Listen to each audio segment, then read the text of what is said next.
Good morning, good afternoon, good evening, wherever you are in the world. Thank you very much for joining us for this special event, a joint event with EcoAdvance, MERLIN, and ESP. We have a packed program. We're going to first have, my slides are not moving. Let's see, there we go. First, EcoAdvance will be reviewing what we've done for the last 3 years, showing you the products and talking about the lessons learned. Then MERLIN is going to give us some lessons learned that they've had from their project, as well as, I assume, some good plans for the next 9 months of the project. Finally, we're going to do a section from the Ecosystem Service Partnership. There'll be highlights from Darwin and some good talks about how to grow the ecosystem services community. So welcome, and I'm going to start with Mark Morris, the EcoAdvance project coordinator. Mark, over to you.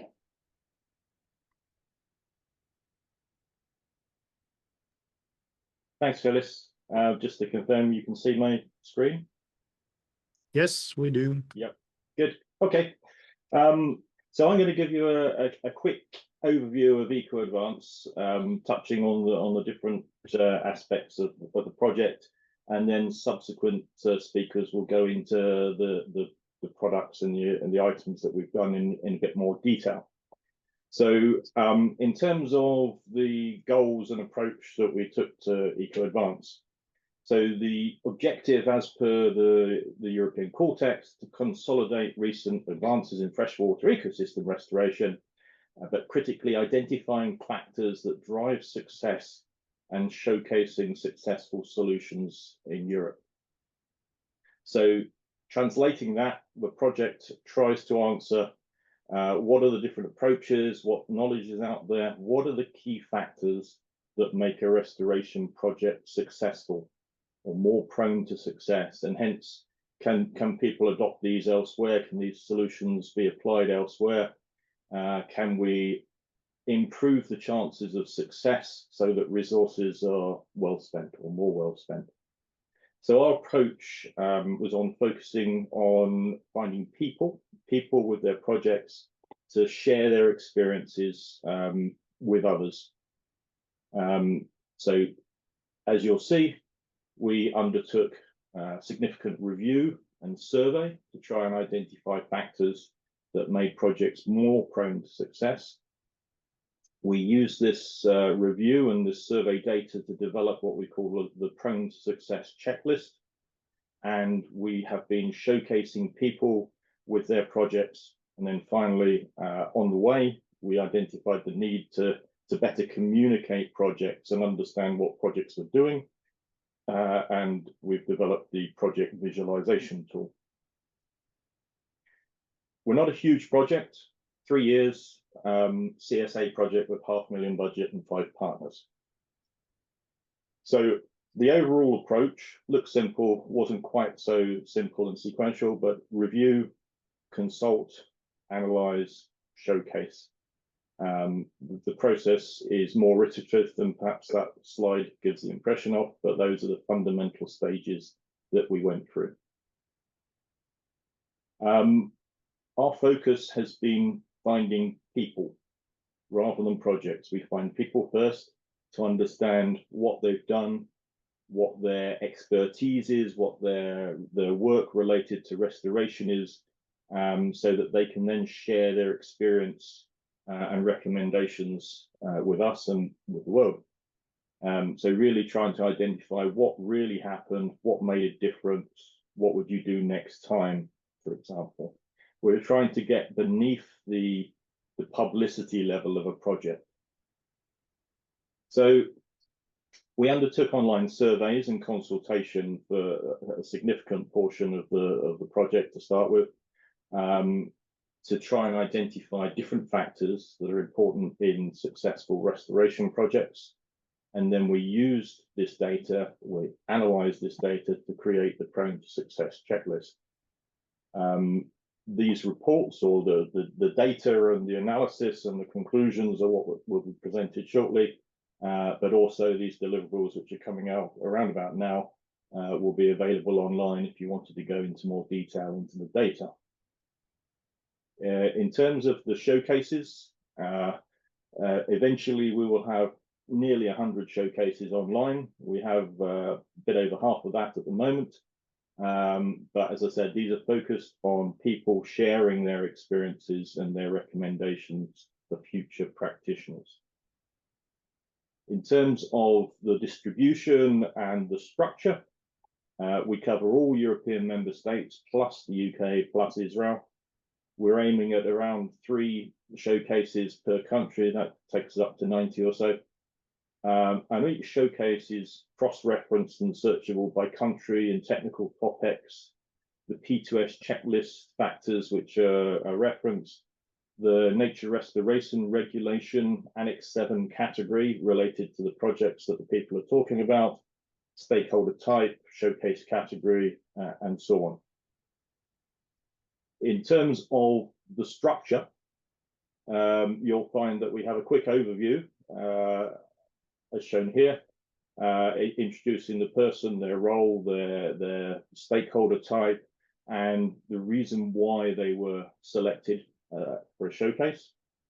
And then we go into more detail where you have multiple tabs covering their projects, the technical topics that people are talking about, their focus and approach, and their career journey.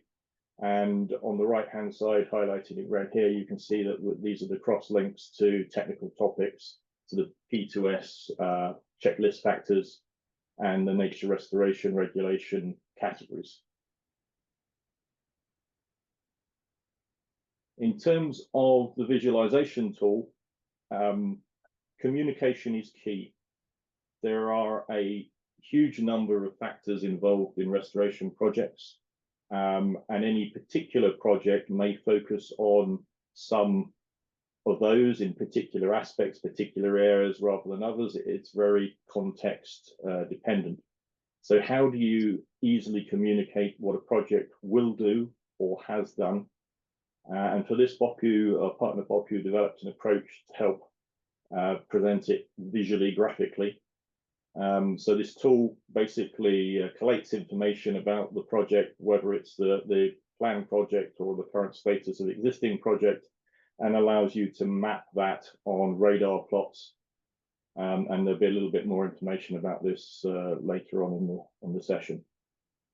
So that was a very quick overview of EcoAdvance. More information via the website, also via our LinkedIn site. And I'll wrap up there with a quick view of the team. Thank you. So having wrapped up, I think next on the agenda is Balázs, who's going to talk a little bit more detail about the survey that was undertaken and analysis of that data. So if I stop sharing, over to you, Balázs.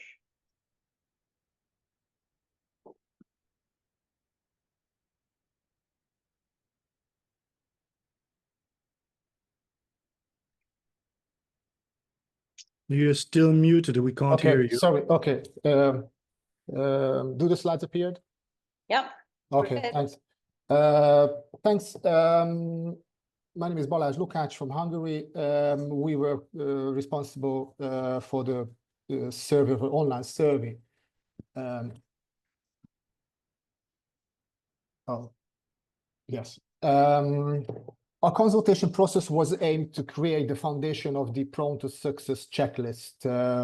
This was done through a 3-steps approach.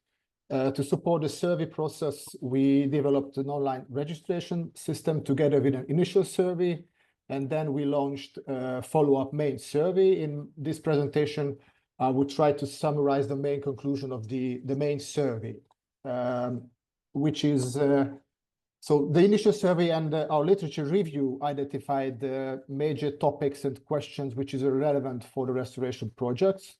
Based on these insights and our own experiences, we developed this main survey, which consists of 24 questions. We organized these questions around 4 main topics like community engagement, tools, guidance, ecosystem services, and policies. During the evaluation of the survey, the conclusion regarding the key factors that influence the success or the failure of a restoration project basically drawn from these structured close-ended questions. These were Likert scale or multiple choice responses. But not only these questions form the basis of the overall evaluation, because it reflected predefined topics. Therefore, the survey also included additional open-end free text questions to capture further insights and the perceived barriers and recommendations beyond the scope of the predefined framework. Yeah, we distributed the survey with targeted email inquiries, which is sent directly to potential stakeholders. These persons identified their existing professional connections. We done the extensive online search, and we also could have to use the ECRR River Wiki database, which contains information about restoration projects all over Europe. The survey also promoted through webinars. We do quite good social media campaigns. We could use the BioEast network and of course the MERLIN and the Selena project network. We received 162 survey responses altogether, which highlights a quite robust contribution from certain stakeholder groups, for example, governments and engineers, but some stakeholders like the YAUS had much lower response rate. The responses covered a very wide geographic area. It includes 35 countries, and 25 are from the EU member states and the associated countries. Some of the countries has higher contribution rates like Hungary, UK, and France, but most of the countries have 1 to 5 responses.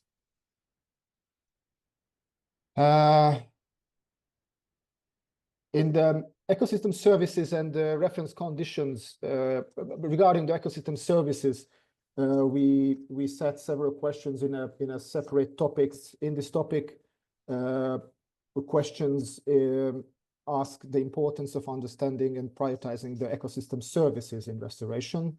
We found a quite overall support to the statement what we offered about the measurable goals and the best reference values for the methods to define these conditions. Knowledge co-production and site-specific literature data was highlighted as a very key strategy. It's quite interesting that almost half of the respondents said that ecosystem services is important and they're aware of their importance, but a significant part of the respondents said that it's not part of their professional work. The key message is here that projects should set measurable goals to track the improvements in ecosystem conditions. Projects should define clear reference conditions to guide the restoration efforts. Projects should base project goals on targeted ecosystem services, and it's better to highlight synergies between the ecosystem services and conditions. The respondents advise that projects should have a plan restoration to a longer term, and if possible at a larger spatial scale. In the community engagement section, regarding community engagement, we explored respondents' view on the importance of stakeholder involvement in the projects. The participants asked to indicate their level of agreement with several proposed statements. Understanding and resolving the conflicts was found as a top priority. To reach that, project should involve the local community from the very beginning, include proactive community education, which is a core component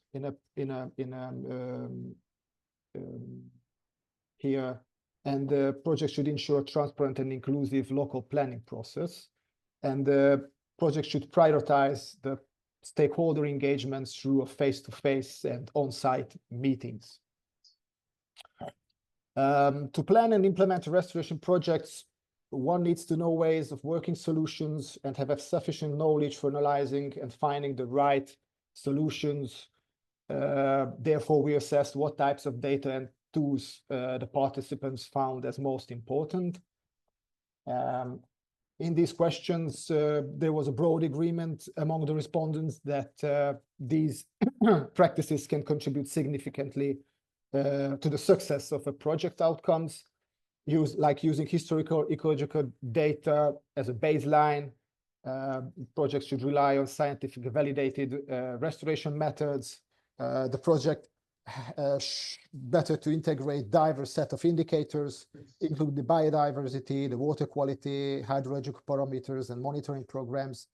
Balish, I think your slides are going in the wrong direction. So you want to just press them forward? No. Oh, okay. Thank you. Yep. And the projects should provide the training and capacity building to improve the familiarity with the tools and the guidelines. In the survey, we also formulated the questions to collect respondents' opinion and views and their knowledge about the role of the Common Agricultural Policy, the Water Framework Directive, and the biodiversity strategies. We offered answer options, and respondents could choose from multiple answers. And we found strong overall support for all kinds of biodiversity conservation measures in these policy strategies. Interesting that many respondents were unaware of the restoration law and its impact on the success of freshwater restoration projects. It's very interesting that there were a few persons who really believe that the restoration law will have no effect on the restoration success. To derive an overall conclusions from the survey, we examined both the free text responses and their alignment with the semi-quantitative question items. The free text responses, we coded qualitatively these responses. We assigned to topics keywords in an iterative way. Larger topics had several keywords to refine the understanding and analysis of the responses. This method enabled the quantification of the keywords frequencies, and the keywords and associated factors were categorized based on whether they refer to the settings in which the project takes place or underline the project decisions. To quantify the support from the semi-quantitative questions, all types of positive responses, the yes, essential, very important answers counted and accumulated. Quantifying the free text responses, the times responses mentioned, topic were counted. These two together give a more complete picture of a general support, but cannot be compared directly. Overall, we find that funding issues, sufficient funding, its predictability is quite essential for long-term planning. This topic was the questioner did not target it, but this was pronounced in the free text responses quite often. So we added these to our prone to success list. Another topic was that alignment of directions from regulation and policies explored in the questionnaire that came up strongly in the free text responses.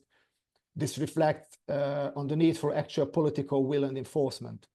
The contrasting evaluation of the national policies, the respondents found about half and half that national policies were helpful for achieving the restoration target. Might a little bit hint this. From the questionnaire items, understanding and resolving the conflict seems to be another important factor that also aligns well with the free text responses. Several questions ask about different steps and the ways of engaging with communities, and these were all strongly supported. Now we have a quite good evaluation of the survey results, and now we're going on to summarize this to an overall prone to success checklist where we summarize the literature data, the survey information, and our showcase, and the information what we gain in our showcase reports. That's all for today. I would give the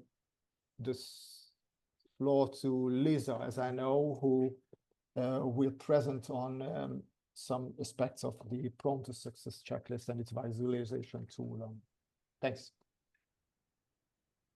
Thank you. Did it work with the screen sharing?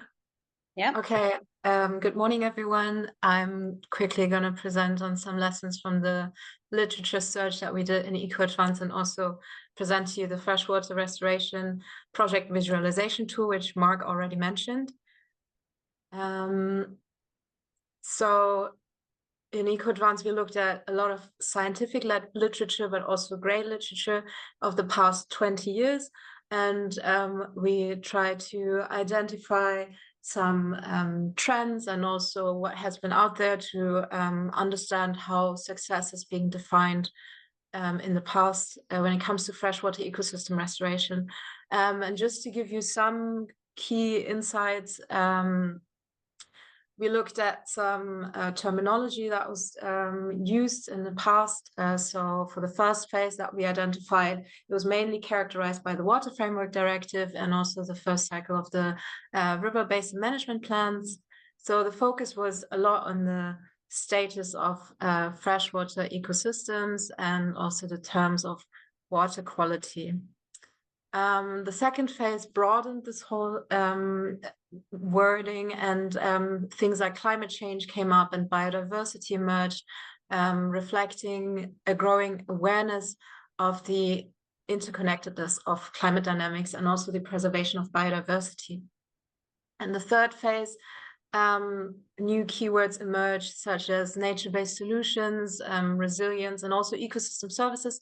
So this was emphasizing a more holistic view on restoration, also obviously influenced by new EU regulations and also the global biodiversity initiatives. So overall, we got some critical insights on the various perspectives on what defines success, and success can be defined in very different ways in freshwater ecosystem restoration. And this is then also one of the reasons why we thought, okay, it's challenging to get this holistic view overall. So we thought we should develop some sort of like visualization and structuring of the data. This is why we came up with the visualization tool. So the visualization tool is trying to cover these various aspects that we have identified.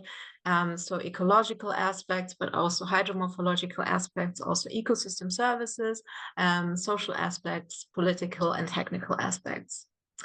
And Mark already showed some parts of it. So an example for it is we collect some input data. You assess and score basically certain factors from no improvement to very high improvement. And this is then being analyzed, and we get these kind of radar charts.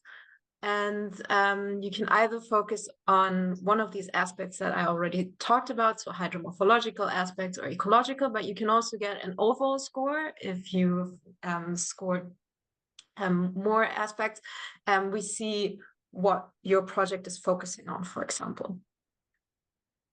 So why did we develop this? This tool can be useful during the planning phase to see if all the factors were considered that you wanted to consider, or your area of interest is covered. If you are already implementing, you could see if the progress is being made and if all aspects are impacted as they were intended. And especially afterwards, you can definitely communicate your results. So these radar charts are very easy to read and understand, and this visualizes the holistic project itself. And for us, from our EcoAdvance perspective, we want to collect as much data as possible to identify regional or maybe national trends in freshwater restoration. We want to compare approaches, also identify maybe some sort of like success factors from here as well, and to get an overview of what is going on. in Europe when it comes to freshwater ecosystem restoration. That's it from my side, and I'm gonna hand over to Mark.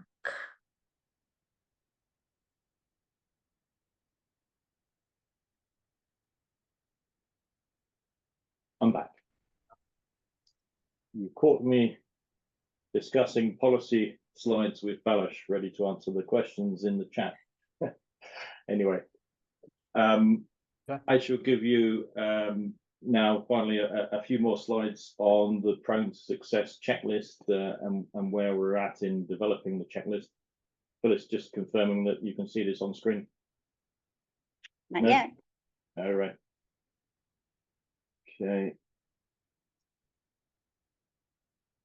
Ah, and now it's That's started. better. Okay. All right. There we are. So the goal of the analysis and the survey was ultimately to identify factors that make projects more prone to success. And what we have to try and do is take this mass of information and condense it into a usable format, which we call the Prone to Success checklist.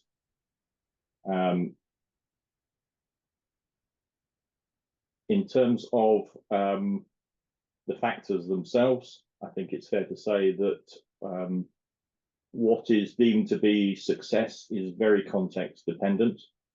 One factor does not fit all.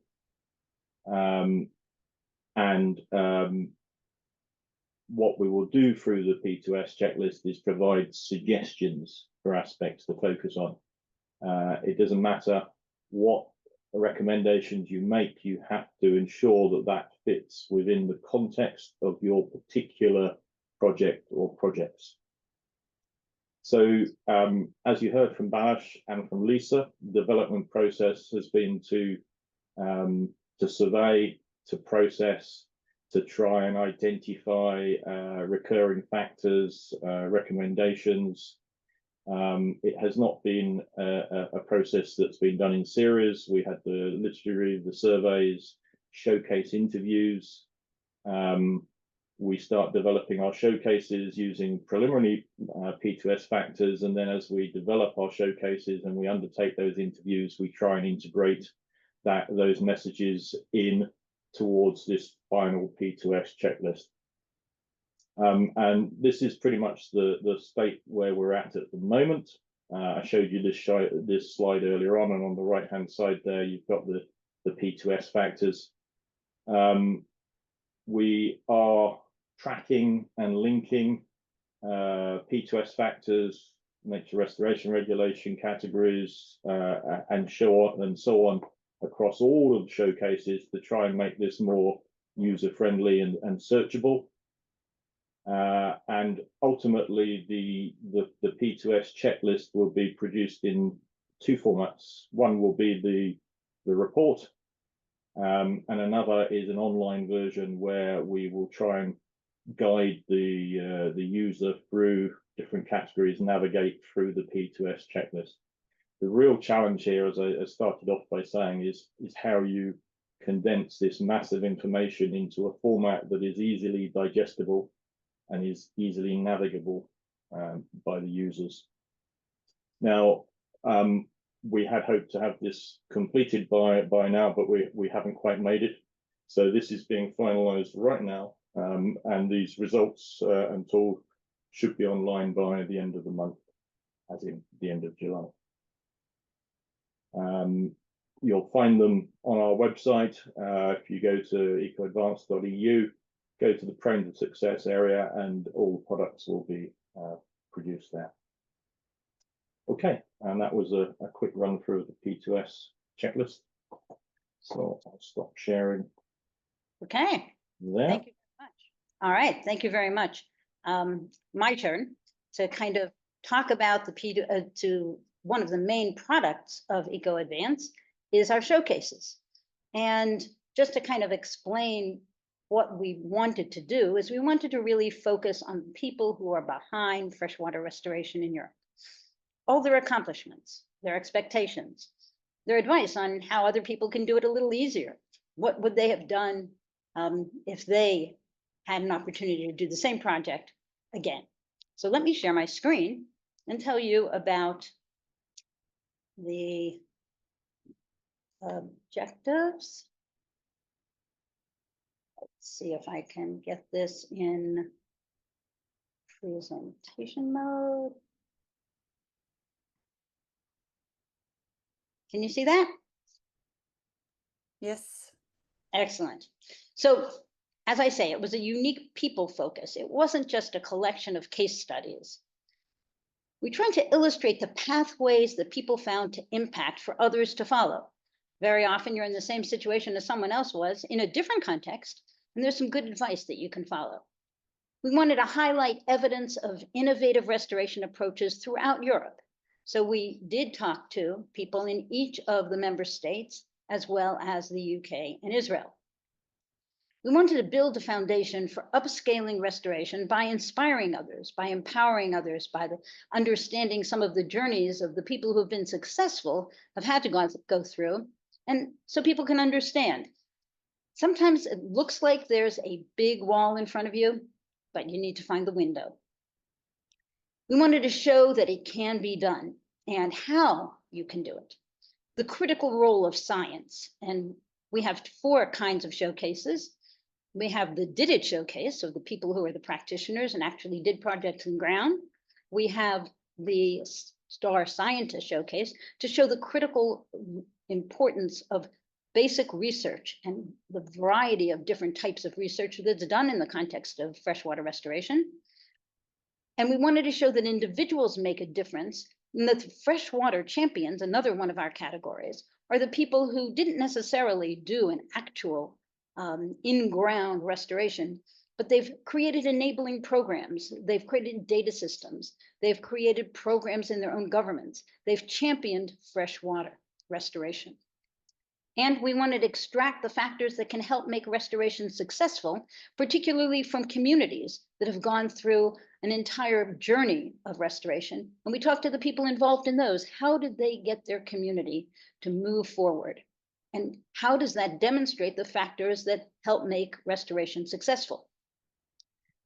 And then we tried to put together text and video to help people see not only the written word and how advice was formulated, but to hear from the real people. And in fact, the real people champion diversity across the variety of solutions. They really have brought the Green Deal and biodiversity strategy to life. I'm going to show you some of them and some of their advice. Look at Andris from Latvia. His focus was to communicate to folks about the needs for freshwater restoration, because in his country, Latvians think Latvia is a green country and it's not necessary to give resources to natural conservation and restoration. It's important to give more money to other areas like care for elderly people. So building an awareness about restoration challenges and the importance of biodiversity and ecosystem services was important to really start your project. Look at Sophia. She started an organization in Cyprus to fund small projects and feels that those small projects ripple into bigger ones. Being able to allocate relatively low sums of money to support multiple initiatives on an island has proved a very successful way to support numerous important initiatives and fill the gaps in the work that these environmental heroes are doing. The ripple effect was important to her. And then different perspective, again, diversity, is from Bruno in Italy. He focused on the fact that you need to do things that are big, not small. When dealing with river restoration, what's most important is avoid small scale and not ambitious interventions. They often result in money wasted and make river restoration scarcely credible. Only river corridor scale interventions of an appropriate scale and duration capable of reactivating ecological processes and the functionality of rivers should be promoted. We must be more courageous and ambitious, leaving more space for rivers, creating the conditions for their own recovery. And then, of course, let's see if I can get that to move. There we go. Tuan from Germany. He feels that the big change he made was to help shift the understanding and the practice of river restoration in the Netherlands and across Europe towards a stronger ecological foundation. And his advice reflects how he did that. And there's Dragos from Romania, and he focused on, well, collect baseline data and co-design the fix with local communities and expert partners. Don't roll out a one-size-fits-all solution before you know the site's real needs and social context, and the importance of involving business. And we'll hear that from him on his showcase. And then, of course, Catarina from Portugal said that the big change that she's seen is behind the barrier of multidisciplinary research. While it's far from being realized, the sharing of experiences from different disciplines is now seen as necessary.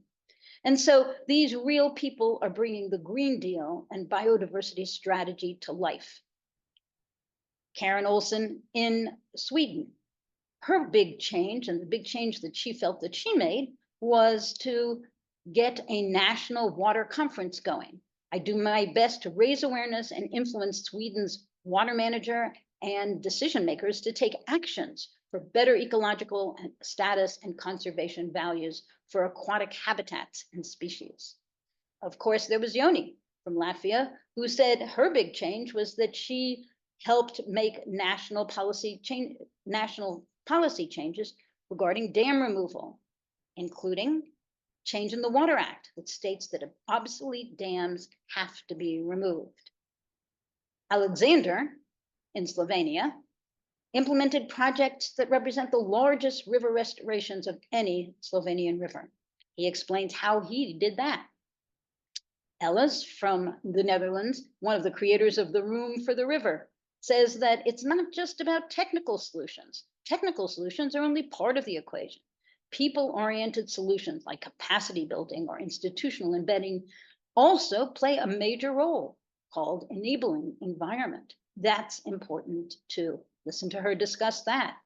And then Ben from Malta says, individuals really make a difference. Be proactive. Rather than waiting for local authorities to initiate action, I actively engaged in the land and its habitats to support the recovery process. Now, it wasn't only text. We talked to lots of people and made videos to give you an opportunity to hear their authentic voices, to hear them the way they see things. And I'm going to share a couple of snippets from, let's see if I can do that one more time. How do I do that? Wait. Good old Zoom. Share. Share. And I need to help you hear his speaking by doing this. Okay, so take a look at these snippets from different people from around Europe. Naturally, streams are the lowest point of every landscape, and all the pipes and all the outlets are directed in their direction. And now we suffer, even streams that don't have chronic pollution are under a very heavy shadow of fallouts and breakouts in the pumping station of the sewage, and we have a lot of pollution events. Most of our alluvial streams were channelized and straightened and lost most of their natural characteristics. And the major challenge now is to take the anthropogenic land use and to take the development and save some room for the river, because all the land in Israel is parceled, and most of our streams doesn't have their own parcel, and they're free game, and we have to work hard in order to keep them functioning and alive. They run sometimes only once in a year or twice in a year in some areas, And in other days of the year, there are land that you can use, that you can build on, that you can cultivate. And once in a time, there is a flood. The sight of water running in a stream is whoa. We can use this water. Why are these water just flowing to the sea? And I think today, me and my colleagues managed to change that. The sight of water running in a stream is not an absurd. It's the way it should be. I think only individuals can do that. The thing is how you collaborate and how you bring them together to do that change and to make it. What we found in the way that we work, that when you bring the community that lives in this area, the citizens that lives next to the stream, and they have a sense of belongingness to the stream, and they part of the planning and part of the working, part of the restoration of the stream, and they see how it comes together and how it makes from planning for reality.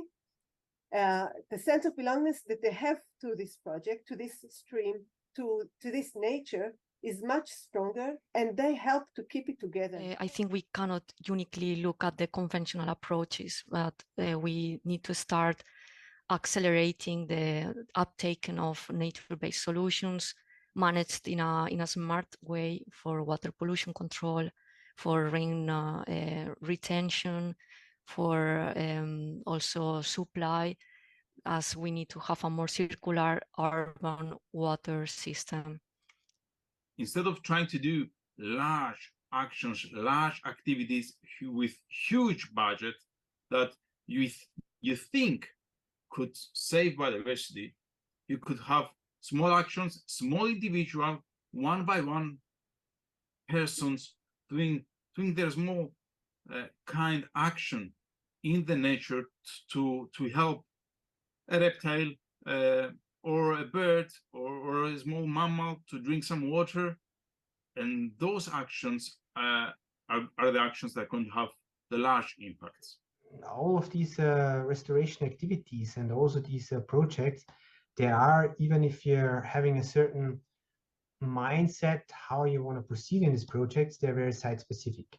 And my experience of how we are approaching these restoration projects are always like a very similar scheme. So having at the beginning this catchment scale perspective, we're doing, if it's possible, the modeling for the entire river, and then going specifically into the details. So this is a kind of general approach, starting with a project, but then it turns out, due to these site-specific boundary conditions, how we have to change this general setting or to adapt this general setting, right? And this is something we have always in mind, that we have a kind of general approach at the beginning, but knowing that at a certain point of experience in the catchment, we have to decide to go different ways. And this, how to say, gives us the flexibility from the early beginning to react to some of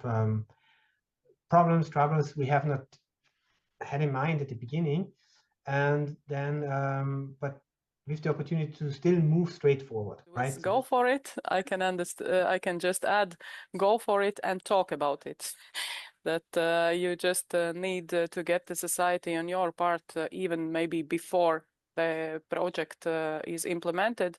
And in such projects, as I already said, this communication part is not just a tick which you have to do in the project. It's absolutely crucial for successful implementation of the project if you want to stick to the time.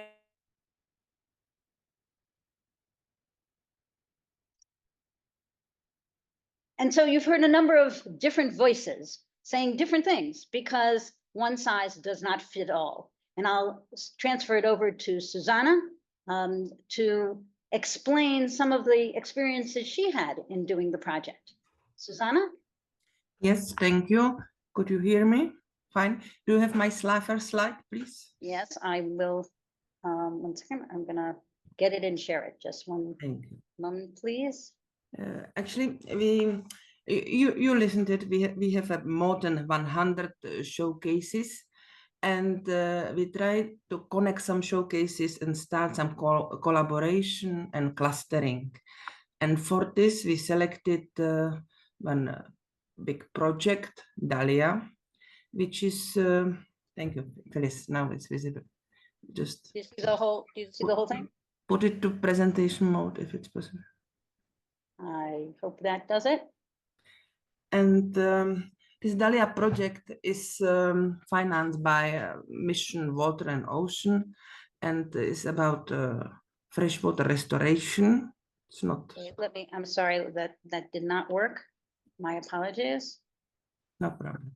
Share, and now.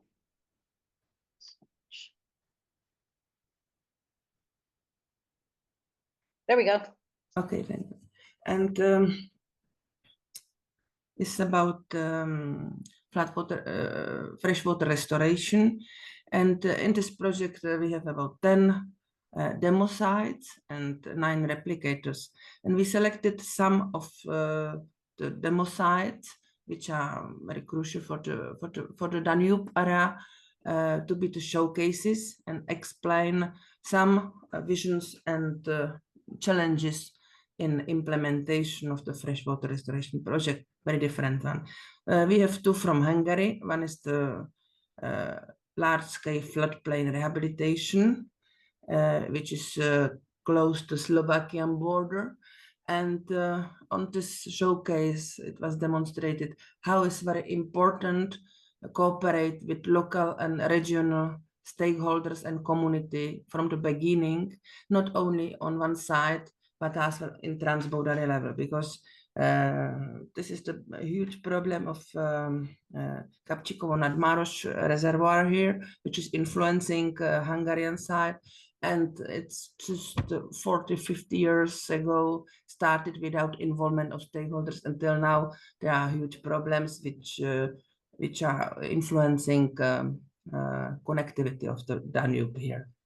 Next Hungarian showcase was the Plastic Cup Society showcase. They are very enthusiastic in cleaning up of the river, Bodrog River, but of course some other parts of Danube catchment. And they are just very nicely cooperating with local communities, but as well with scientific scientists and decision makers and policymakers. And they are really a very nice example how the showcase could move things ahead. Next showcase is from Serbia. It's about the use of constructed wetlands for surface water treatment in Serbia. And it was as well very nice showcase, which could be very nicely replicated to another places with using the experiences from Serbia. And last but not least, of course, is the Slovakian Upper Vach, where we have the ecosystem restoration, floods and drought prevention, and restoration of the small water cycles. And it was very interesting just see how this small water cycles revitalization could help to the whole area land management and revitalization of streams in the Slovakian part. And it's just confessing that not one measure is fit for everybody, because they are using here small dams to retain the water in the landscape and to bring the ecosystems to life. But of course, another showcases we have, they are, for example, just showing how it's important to construct, to destroy the dams, to maintain the connectivity of the river.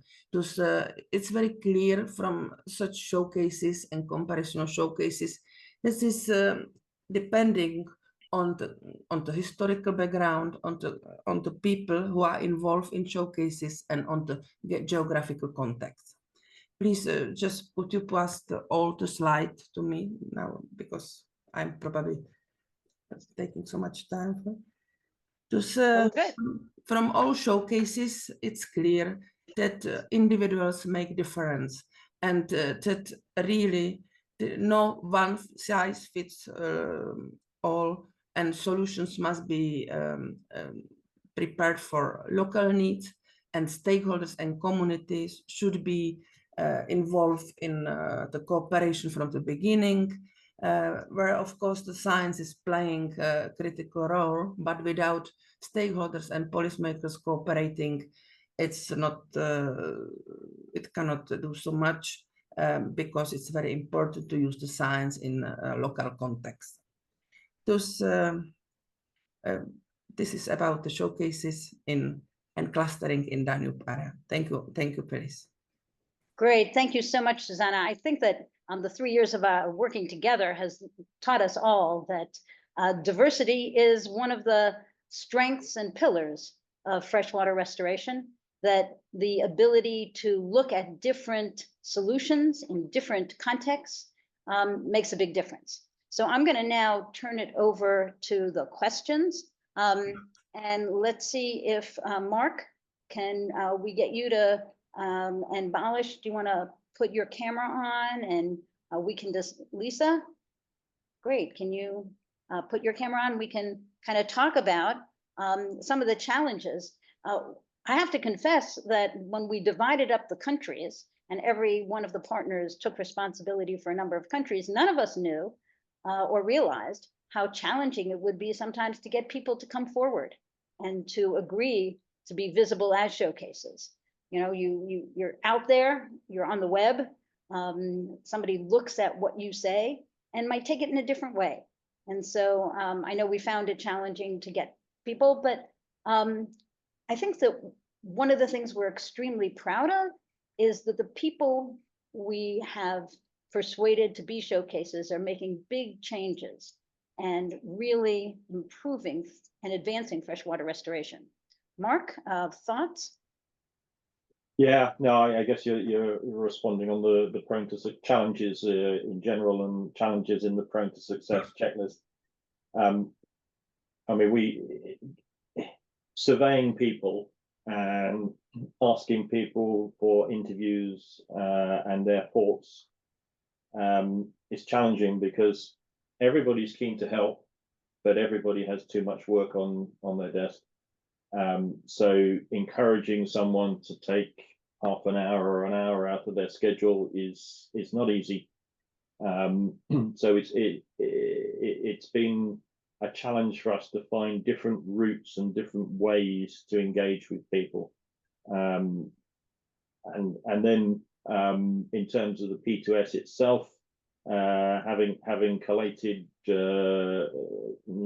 160, nearly 200 responses, that sort of number, analysis of the data and the interpretations right down to the words of each question is quite challenging.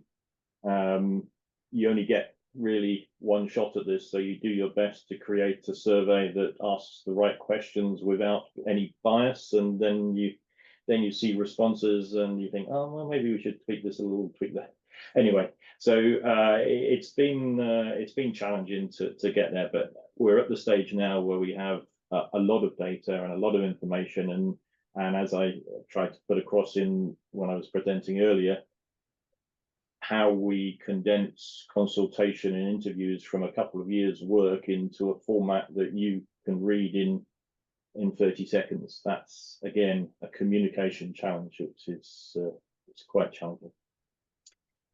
I think Astrid's question on what do we do with this and how do we assure its sustainability is really important. And I'm hoping all of you will use this as a catalog. It will be up for at least 5 years. And we'll be using this as a catalog of people you can talk to about real issues, about the kinds of issues that they've had to make decisions on, how they did it, and how they can help you. All of the people who are showcases in general have said that they'd be glad to answer questions and mentor others. In addition, MERLIN will be hosting some of the snippets from the showcases on their academy. We're working with other projects, and we'd be glad to work with professors, educators, and projects to provide you these important people perspectives to use in your project. So we'd be glad. I think they're a great teaching tool. So what's not going to happen is that we end the project and it goes offline. We do have a task of sustainability planning. We are in the middle of that, trying to find solutions, funding programs which have either a much longer or at least another 5 or 10 years lifetime in them. We're talking to different organizations to see if we can find places, ideally multiple places, to access the showcases and the P2S in the future. One thing I would say about the whole approach, it's gathering momentum. So at the start of our project, there were questions: what are you doing? Why are you doing this? And as we've moved forward through development of the showcases, and people have started to see the value of the individual perspectives, there's more and more enthusiasm. So maybe we'll find in the future that the EU might fund additional showcase generation. I'm not sure. We'll see. Absolutely. Okay, well, I think we've given, yes, I'm sorry, Mark, you have one more thing? There was a question, there was one question about policy. Okay. Which, Balázs, do you want to give some comments on policy? Yeah, I share the slides. We mostly collect respondents' view about the major European policies, especially the Common Agricultural Policy, the Water Infrastructure Directive, and the Biodiversity Strategy, and also for the Nature Restoration Law. And in the free text responses, the respondents have the chance to give comments about their national policies. Put that full screen, Balázs. Sorry. Yeah. Oh.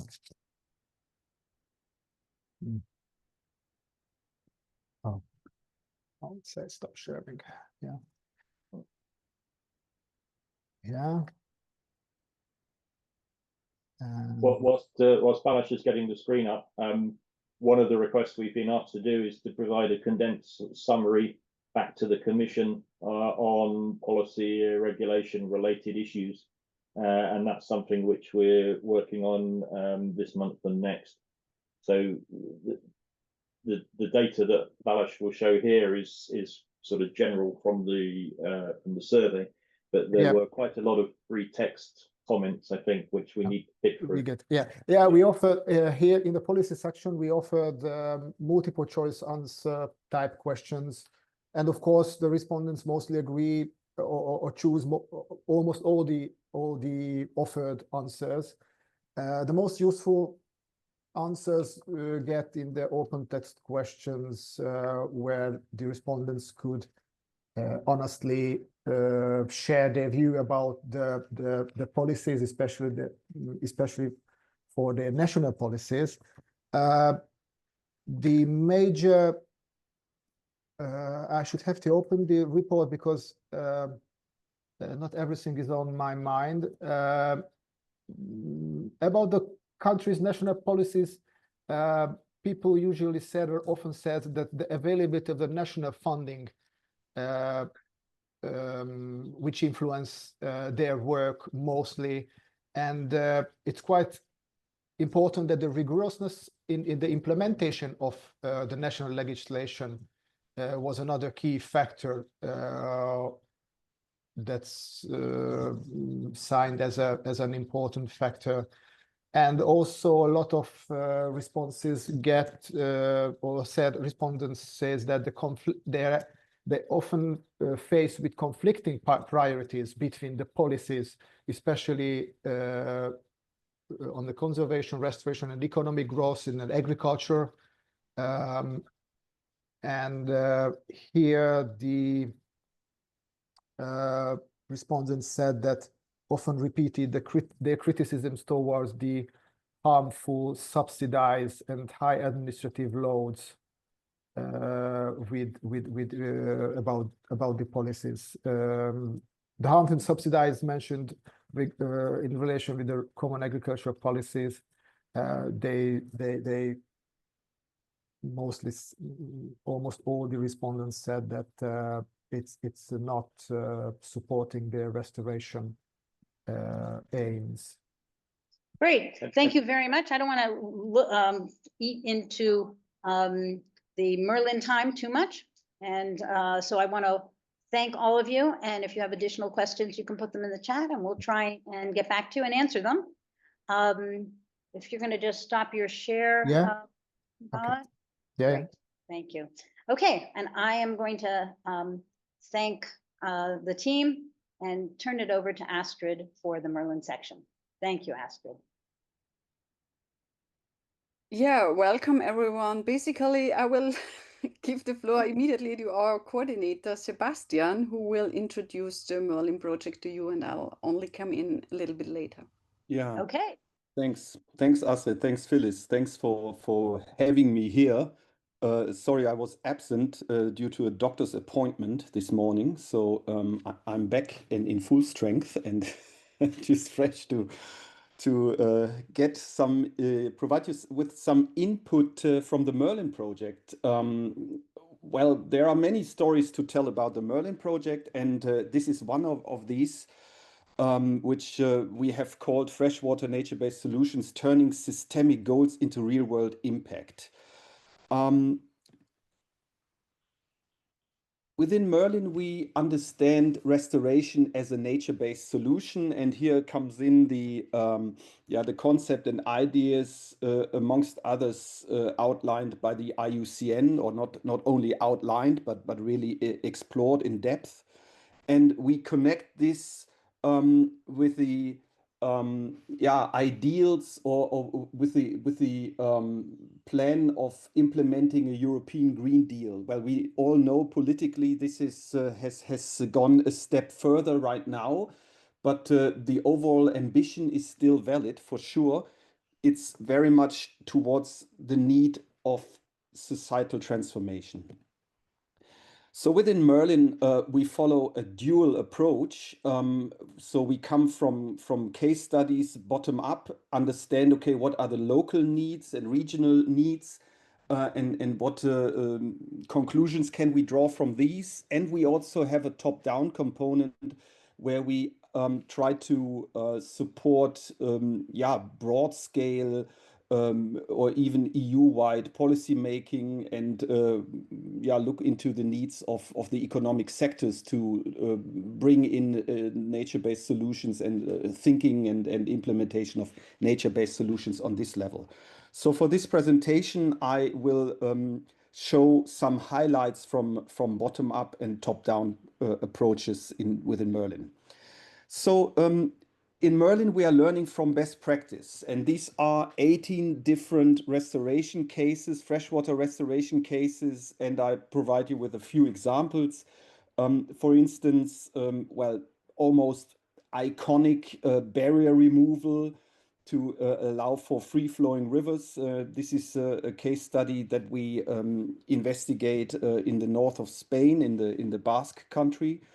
Then we have in Sweden, we try to understand, okay, if we let the beaver loose, what does the beaver do for our freshwater ecosystems? And obviously the beaver is building dams, and we will investigate or have investigated what are the effects of these beaver activities in catchments. And another example is from a Central European densely populated area, the Emscher catchment in the Ruhr area in Germany, where we are looking deeper into the installment of biodiverse flower meadows and related activities, like also the sustainable management of these flower meadows along the embankments of an urban river system where flood control is very central. So as I said, I'm not presenting the Merlin project as a whole, but only concentrate on certain spotlights. And here I'd like to place a spotlight on this theme from intentions to evidence. How close are we to demonstrating the multiple benefits of restoration?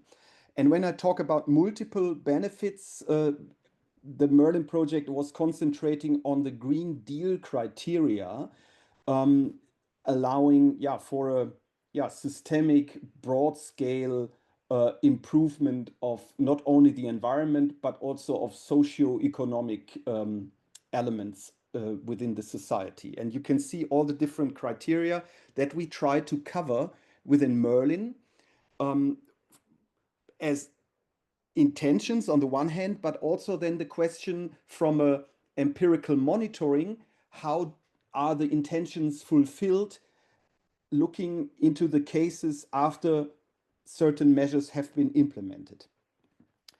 So we started off from establishing a theory of change within these 18 case studies. And that means that we came together, scientific experts and those experts dealing with the operations on the ground. So we call them the implementation partners. And they set together in a procedure that we have defined to come up with a theory of change, starting here. This is an example for this EMSHA case I talked about before. What is the problem in your area, and what are the different goals you are pursuing in terms of the Green Deal goals I talked about before? And then what are the measures that tackle these problems, these challenges in these river basins or in the case study area? And then what are the effects, the intended effects that you think will come from implementing the measures within a short, medium, and long time frame? So this is maybe a very complex overview of a theory of change. What will happen when you install measures ultimately to the goals of the Green Deal along different effects in different timescales? So we did it for all the 18 cases, and then we made a summary paper out of it. And here is just a brief overview of the different summaries that we obtained. And this is part of a pie chart that will show up in a second. But you can see that, of course, when it comes to the challenges that were identified within these TOCs, most of it, like more than half of it, is environmental degradation, biodiversity loss that needs to be addressed. But when you look deeper, you saw that the rest is actually, they identified a broad set of different challenges that they want to tackle. So it's really multiple challenges tackled by these implementation of nature-based solutions in these cases.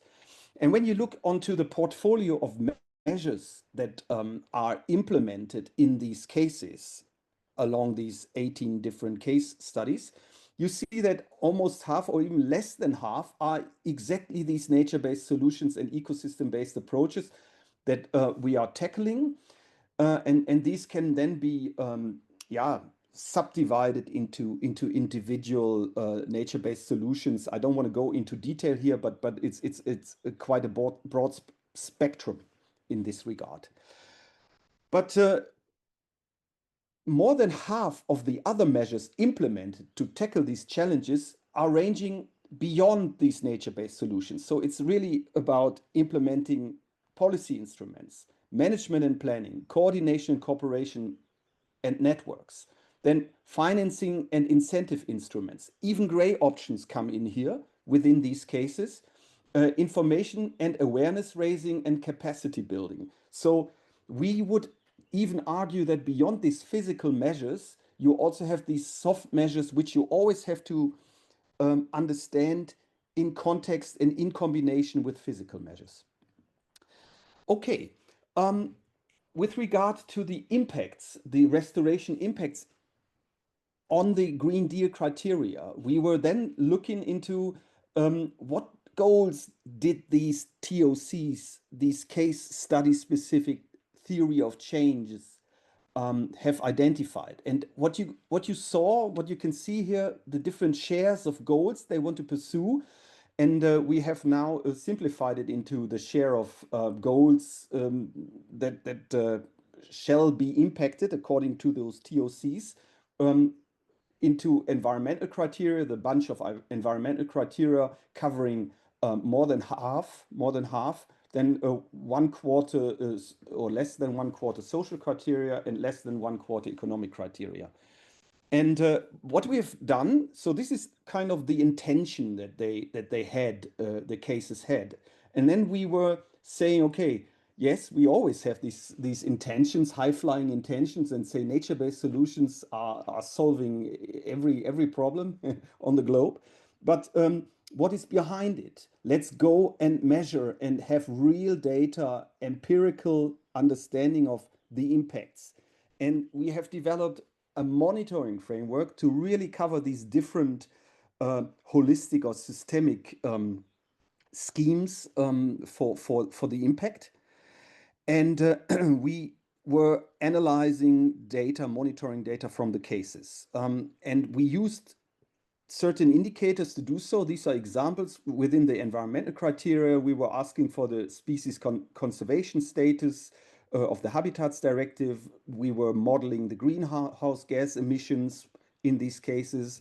We were checking the flood storage capacity.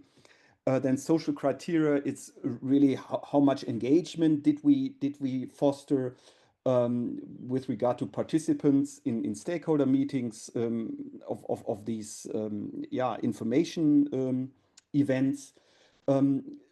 The features that support overall well-being from these cases deriving from implementing the measures, and then the economic criteria where we have the number of green jobs created, private finance mobilized, and changes in livestock densities. Just examples of these are the indicators for which the cases have then acquired data and analyzed these data.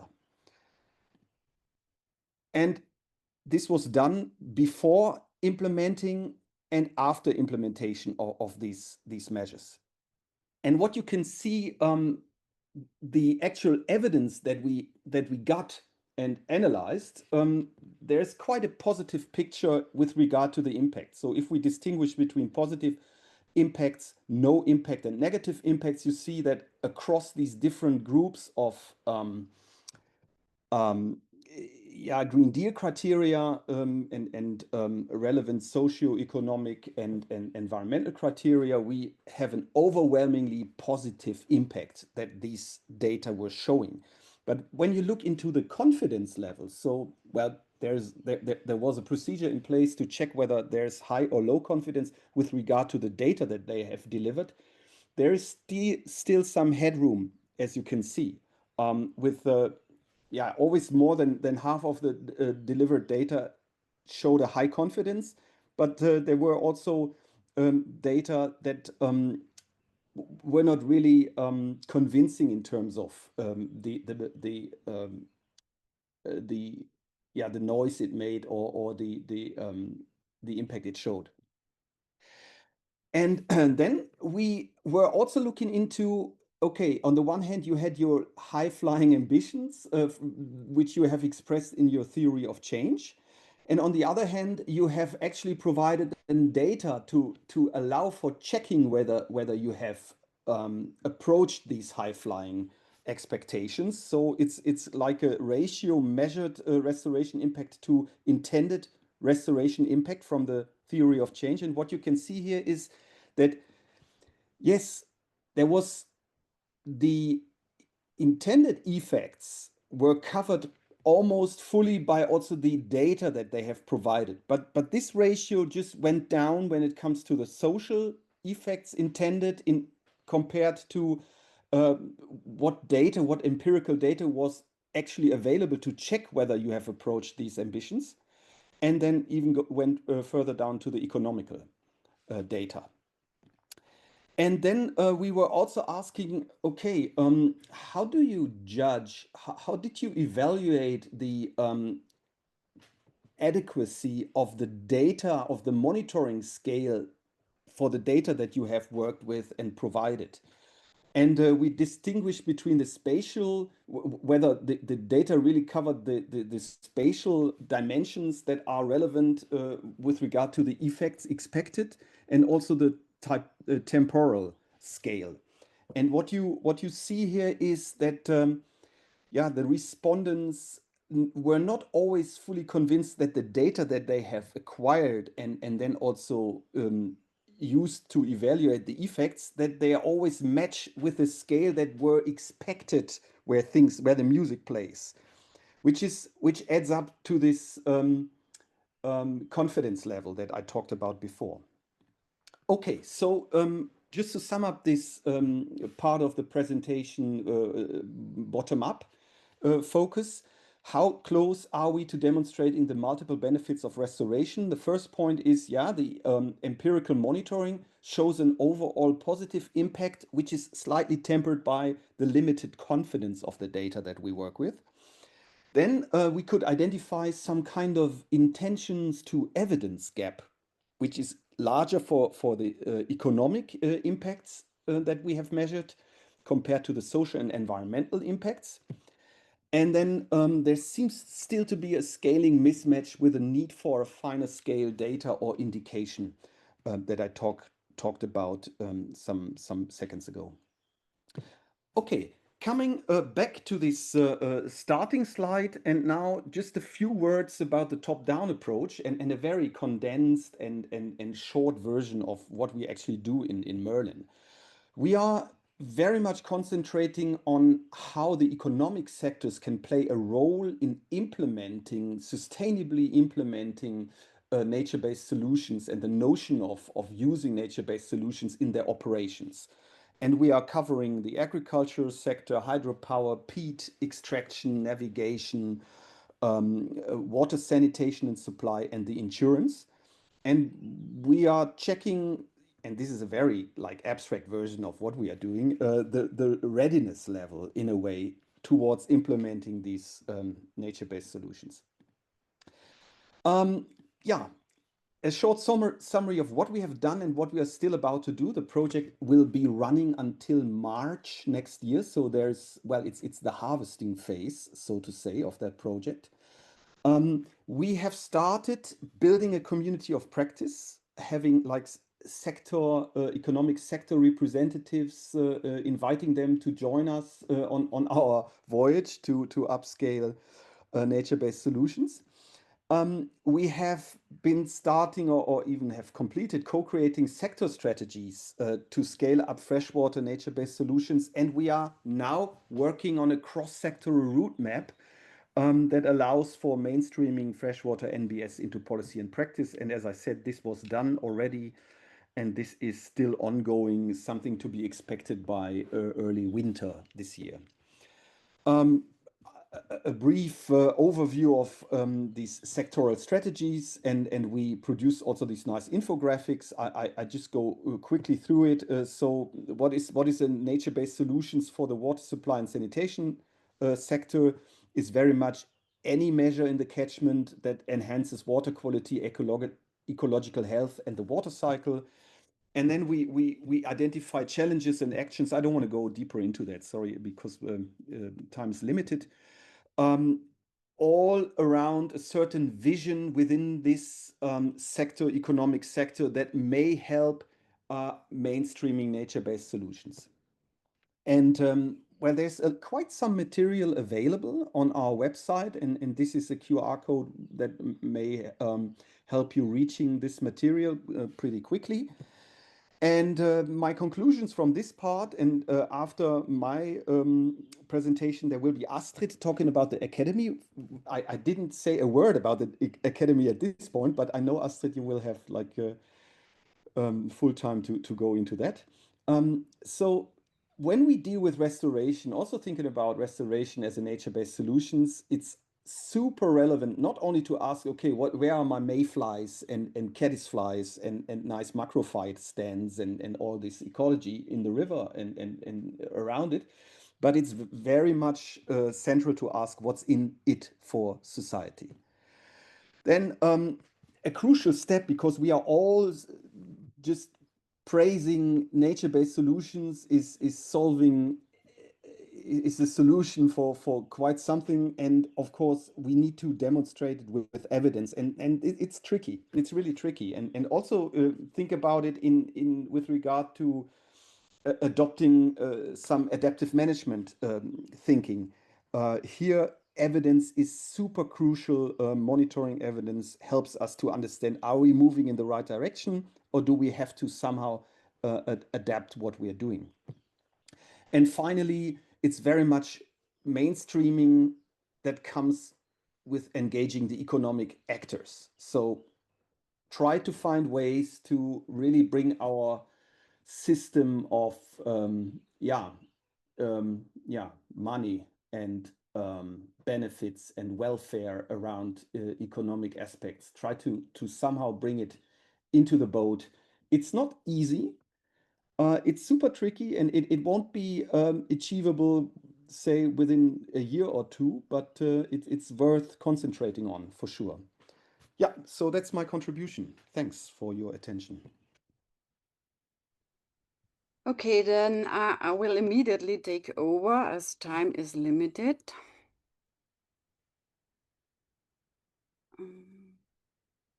So I hope you can see my presentation. Yeah. Yeah. It's good. I will shortly introduce the MERLIN Academy to you, and the MERLIN Academy is a place, or it was created to present our main results also for a wider audience. So relevant stakeholders and also young career scientists could learn about what we were doing in, or what we are doing in MERLIN.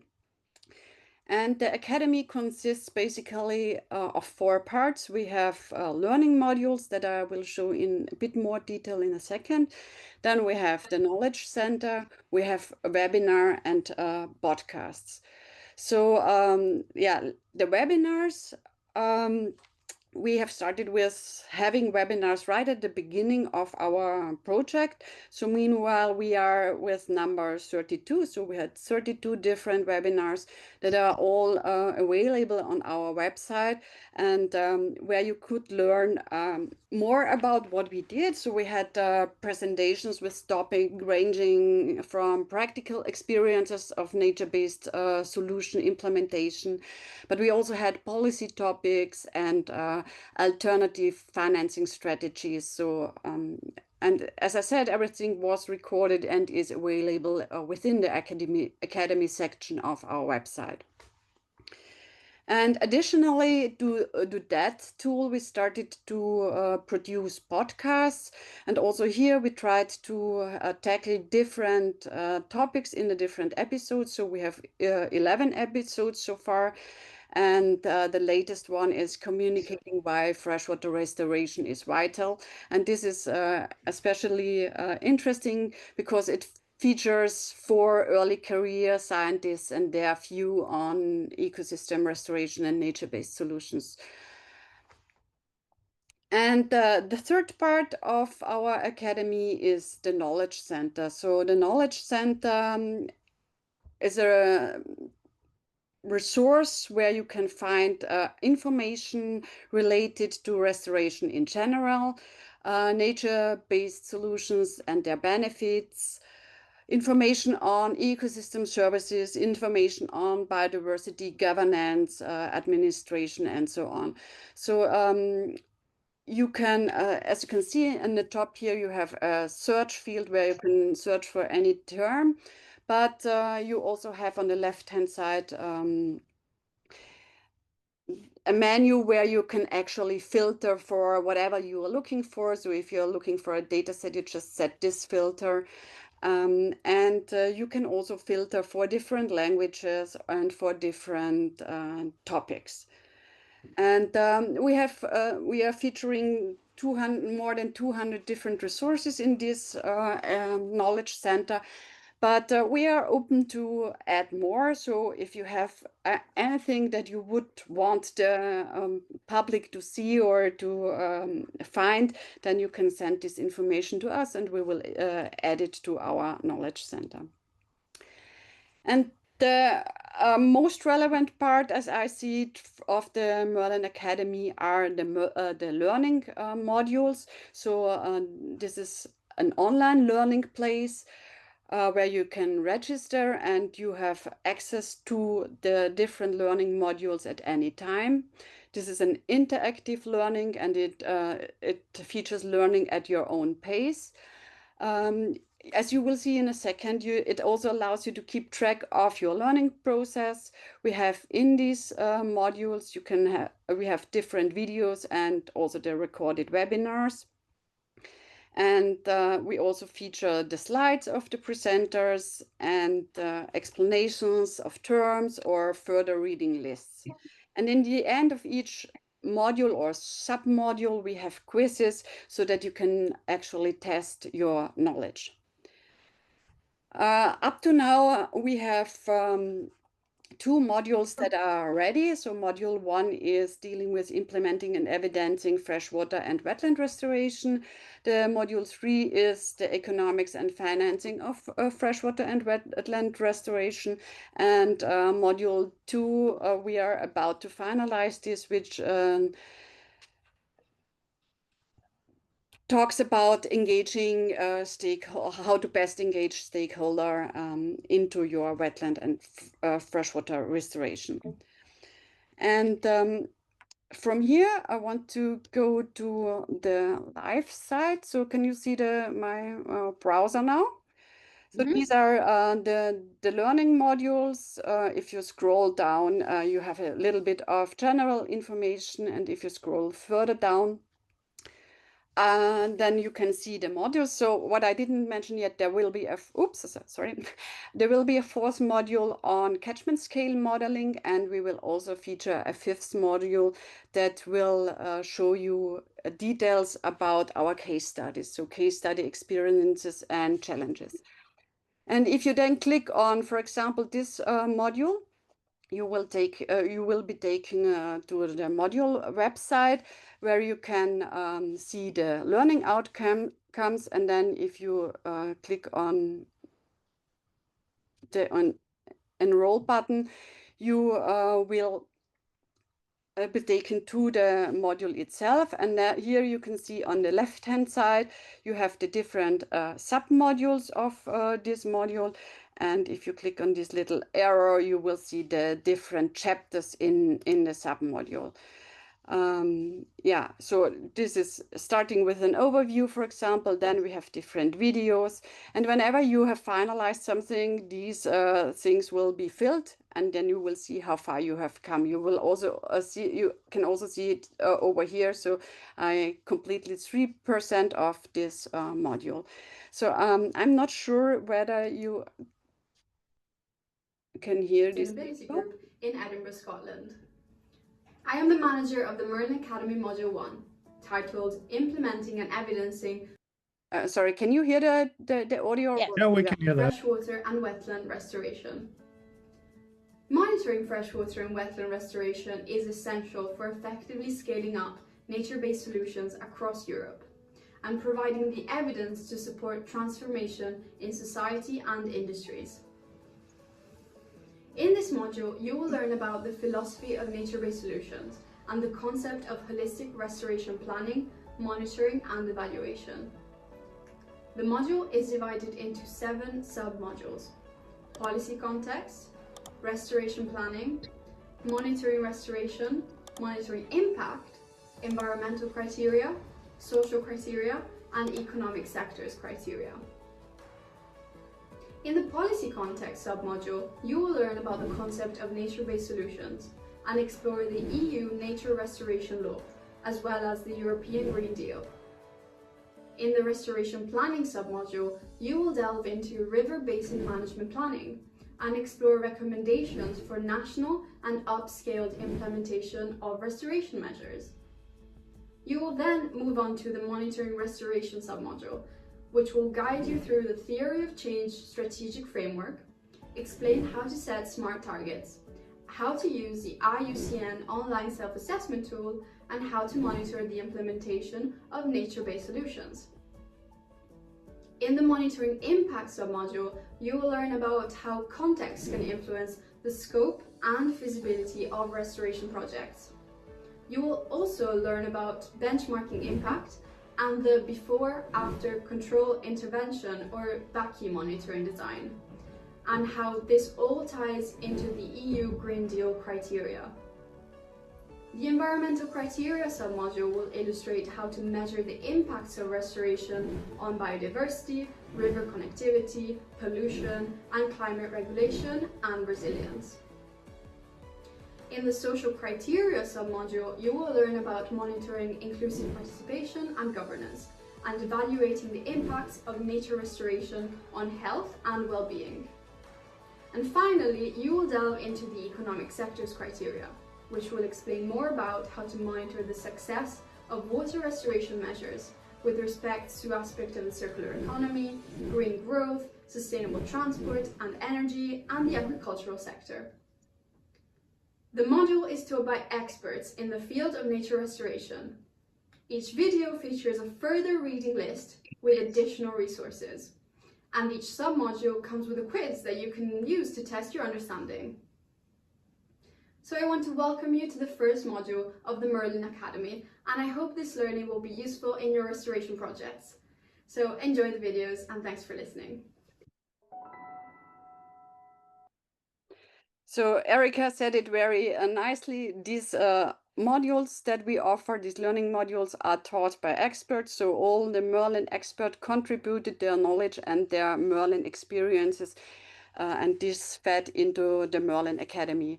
And once you have gone through all the sub-modules, you will get a certificate that you have finalized this module. And with that, I also stop my presentation so that we don't take too much time of the ESP section. Thanks, everyone, and I'm open to questions, of course. Okay, well, thank you very much. Please put the questions in the chat. And let's see, I think we are going to go ahead with the ESP module. And we're going to start out with the chair of the ESP conference in Darwin, and highlights of what you might have missed in Darwin. Take it away. Okay, Camille, do you have your slides ready? Shall we share them? Yes, I'll upload them in a minute. Hello, everybody. I'm speaking from down under. I think it's morning for you guys, but it's late afternoon or early evening for me. So I'll try to be very quick. But listening to Sebastian and a few others before that, I think what I'm hoping is, you know, what you've been talking about, this is what we covered in the conference last week. So the focus was totally on nature-based solutions. And I can see some participants who came all the way from Europe to here. So give me 1 minute, I'll just share my. Can you see my slides? We still see the overview in the PowerPoint, not the presentation mode. Put it in the presentation mode. Is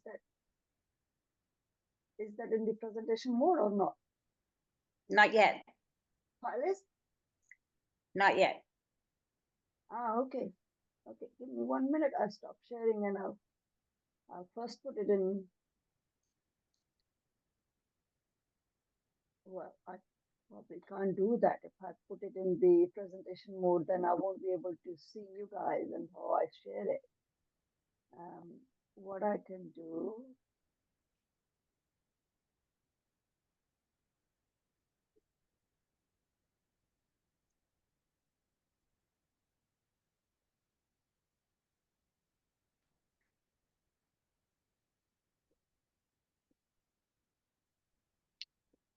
Do you want me to try and see if I can share them?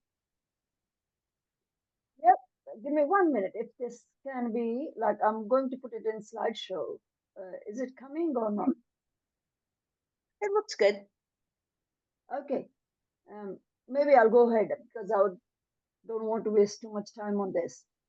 So I just wanted to give a quick background who I am. I work as an ecological economist and very much in that nature-based solution space. We're working with the indigenous communities across Northern Australia, and we try to actually develop those nature-based solutions with people and that was one of the paper I was just working on. How can we design these nature-based solutions with people so they are part of the whole journey, and then we inform the policy frameworks to develop in that way. So we just got our nature-based solutions framework that's been published in the Ecological Indicators Journal early this year that offers indigenous indicators as well as the ways to measure them, how people can actually measure them themselves. So the aim is to reduce a lot of that transactional cost in many of these initiatives, and also offer a voice to people, as Sebastian was talking about, the economic, social, and environmental impact, because many of these solutions have all those three things embraced together. So how do we measure it from people's perspective? And just a bit of my background, I've been involved in a number of these ecosystem services kind of spaces earlier in Millennium Assessment and IFPIS, and also Global Environmental Outlook, the upcoming report 7. And of course, I have been a very active member and executive member of the ESP, hence presenting here, and was able to host this conference here in Darwin just last week. I wonder that many of you could have made it. It was such a wonderful opportunity. Anyway, so Ecosystem Services Partnership, I put the website there. It's a network of more than 3,000 ecosystem services experts from across the globe. And we got about more than 40 working groups. I'll highlight those ones in a minute, but a lot of these experts, they're working very much in that nature-based solutions or payment for ecosystem services kind of space, from local to national and regional scales. And several people have been members of the Millennium Assessment that released that framework, how ecosystem services from nature contribute towards human well-being. So we got, as I said, 40 working groups under 3 different themes, thematic working groups, which focus on specific topics. And then we got biome working groups, they focus on specific biomes. And then sectoral working groups, which are focusing on specific sectors. And I lead one of that sectoral working group on indigenous matters under that sectoral working group. So if anyone would like to join from this webinar, more than welcome to join any of those working groups and to become, I think you can join as such, or preferably if better, if you can become a member of ESP, or your institution can become a member of ESP. So that's just very brief about ESP. So we just had this conference here, the 11th World Conference that happened after 5-6 years. The last one was in 2019 in Hanover. And as you were talking, so the theme for this conference was from global to local ecosystem services, pathways to nature-based solutions inspired from down under. So our focus was much more broader than just water. So we had people from terrestrial, a range of different terrestrial systems. My focus is pretty much on indigenous peoples and local communities. So looking at the ecological, economic, and social aspect, the bundle of those, given my background in ecological economics. And we had a wonderful week full of positive energy. And the key messages from the conference. Could you change your slide, please? Move the slides. Okay. Has it moved or no? Not yet. Ah, there we go. Sounds good. Yeah, I think it just takes some time to get from down right under from Australia. You're right. Yes. So some key messages were that our focus was on developing a shared, sustainable, and thriving future for all, including present and future generations. So by moving away from GDP-based economies and supporting well-being economies, considering nexus types of approaches where we consider biodiversity, water, health, and climate change all together. This is based on Nexus assessment that's about to be released later this month. So we had 2 chairs from IPIS for the Nexus assessment who delivered a keynote. So the first main message is from Professor Robert Costanza, who was also a keynote speaker, and then understanding the monetary and non-monetary values, particularly from indigenous peoples and local communities perspective. That's where my keynote was, and a lot of that focused. We had several sessions on this theme. One of the things that I try to highlight is that indigenous peoples and local communities, they don't operate in the typical market structure as we try to measure their values. So a lot of those are outside the market approaches, regimes in which we operate. So how do we understand the value of those, for nature-based solutions in this case, the importance of those activities, because they hold much more value than just that's been measured using the marketable instruments. So my idea is how can we move away, not to move away, how can we bring those hidden values to the forefront, highlighting the importance of indigenous peoples and local communities efforts. And I try to bring in, so Professor Amrita Sen, who's a Nobel laureate in economics, his capability approach in that space to inform understanding the importance of indigenous efforts in managing natural systems. Happy to talk more in detail at some other time, but I don't want to delve deeper into that at this moment.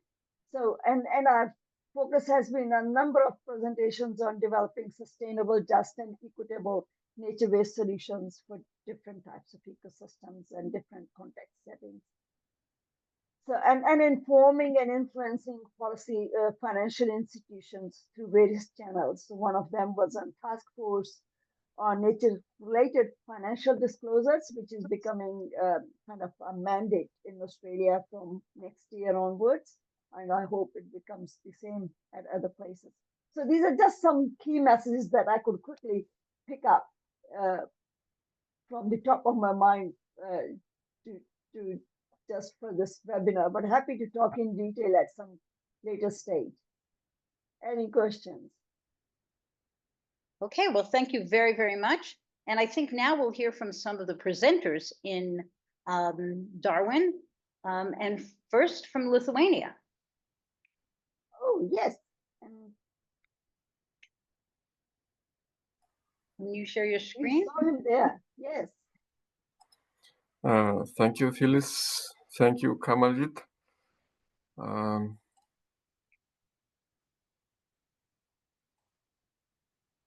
will try to find my screen.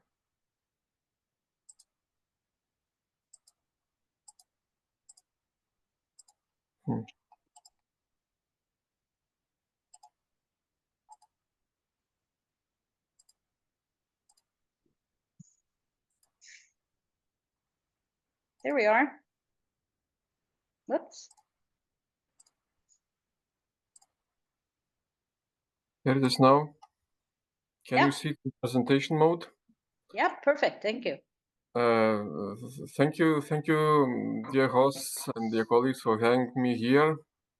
And as Sebastian already noted, that IUCN says that nature-based solutions are those addressing societal challenges through the conservation and restoration of ecosystems. So let me briefly present here some 3 practical examples from live projects we've implementing in Lithuania that are contributing towards the healing of riverscapes of the major Lithuanian river and some other rivers and lakes systems surrounded by wetlands and mares. You can see the sites of all 3 projects, and as you can see, they are in the pretty same areas. What we started with, it was a live turns project dedicated to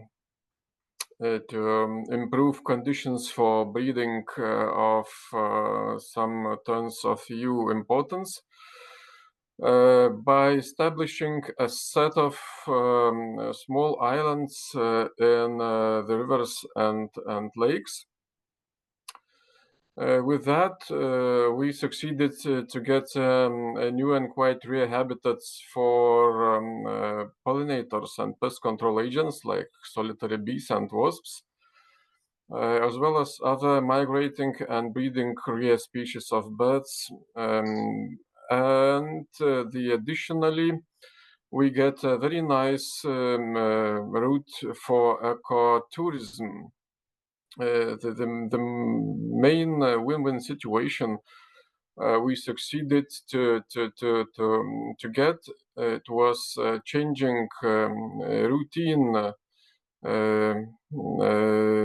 dredging of riverbed from simply spilling sand on riverbanks to making those very nice islands.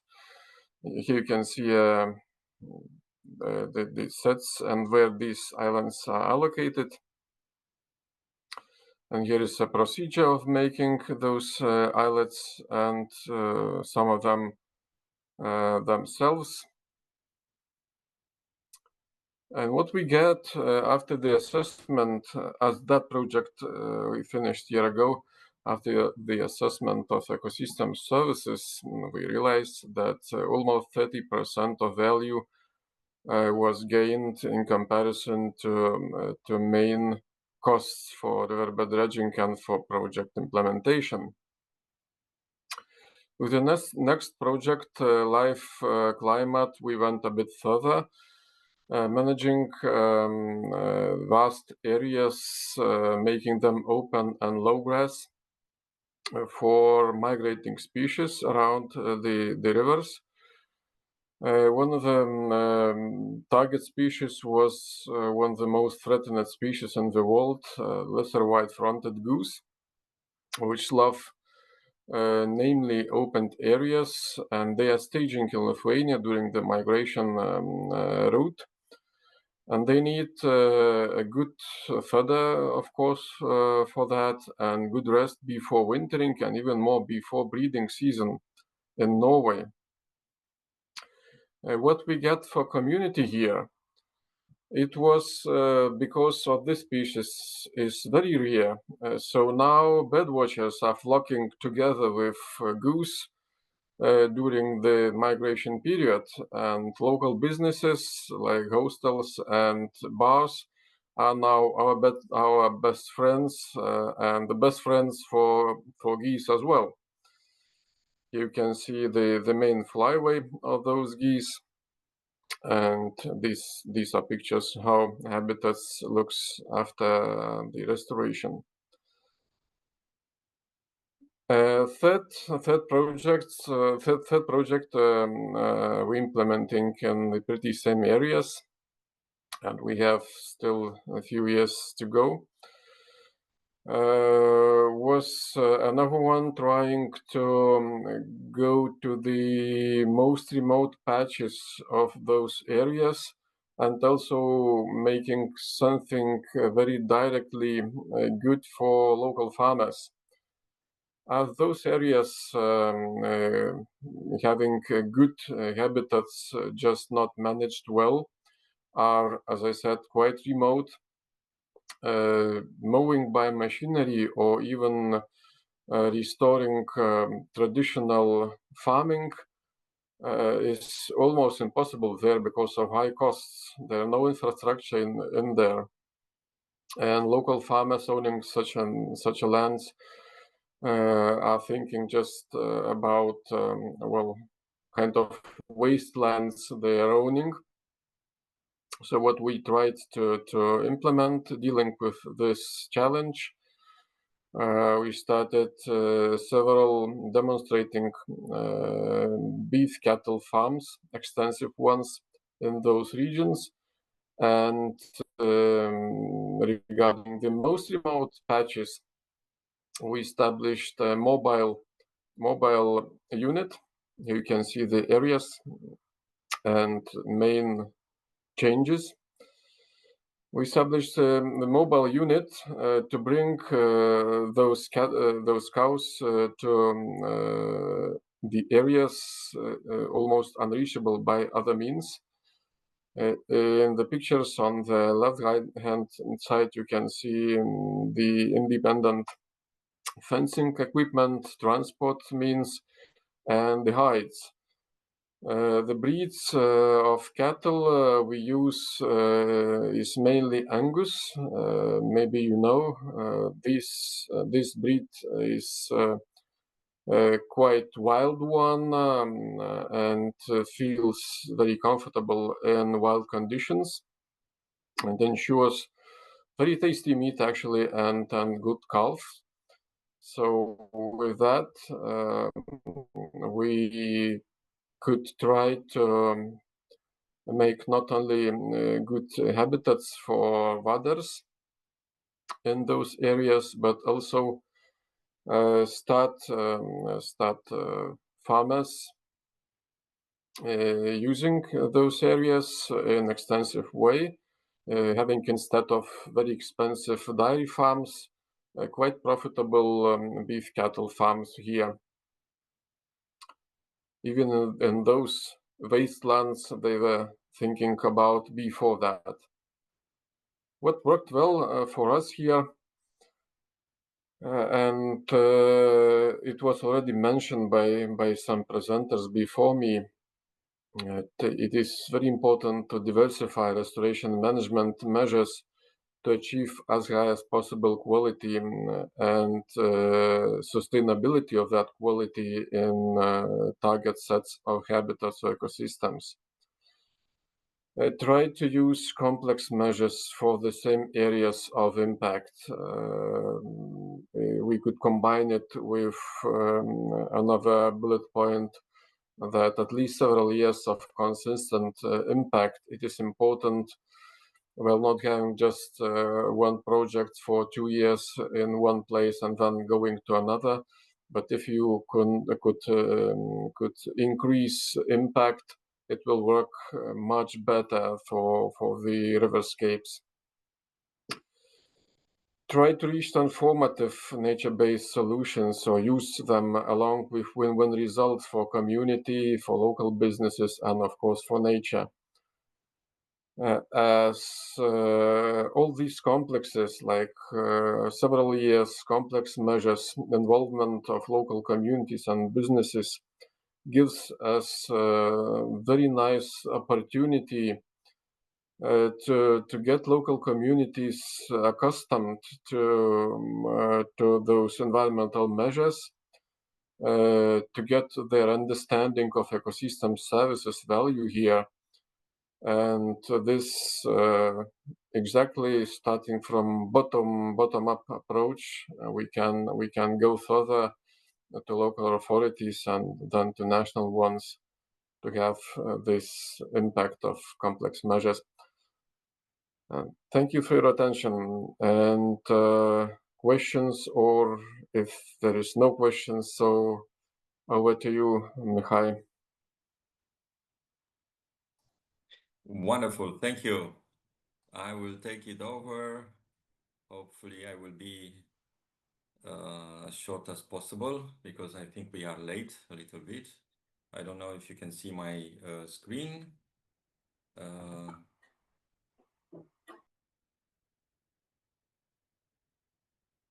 We don't see it. There we go. Excellent. Yes. Okay, so I will briefly, thank you very much for this invitation. I will briefly talk about Restore for Life project, which is actually restoring wetlands for a sustainable future. It's a lighthouse project, as many of you already know, that is focusing on the Danube and the Black Sea region.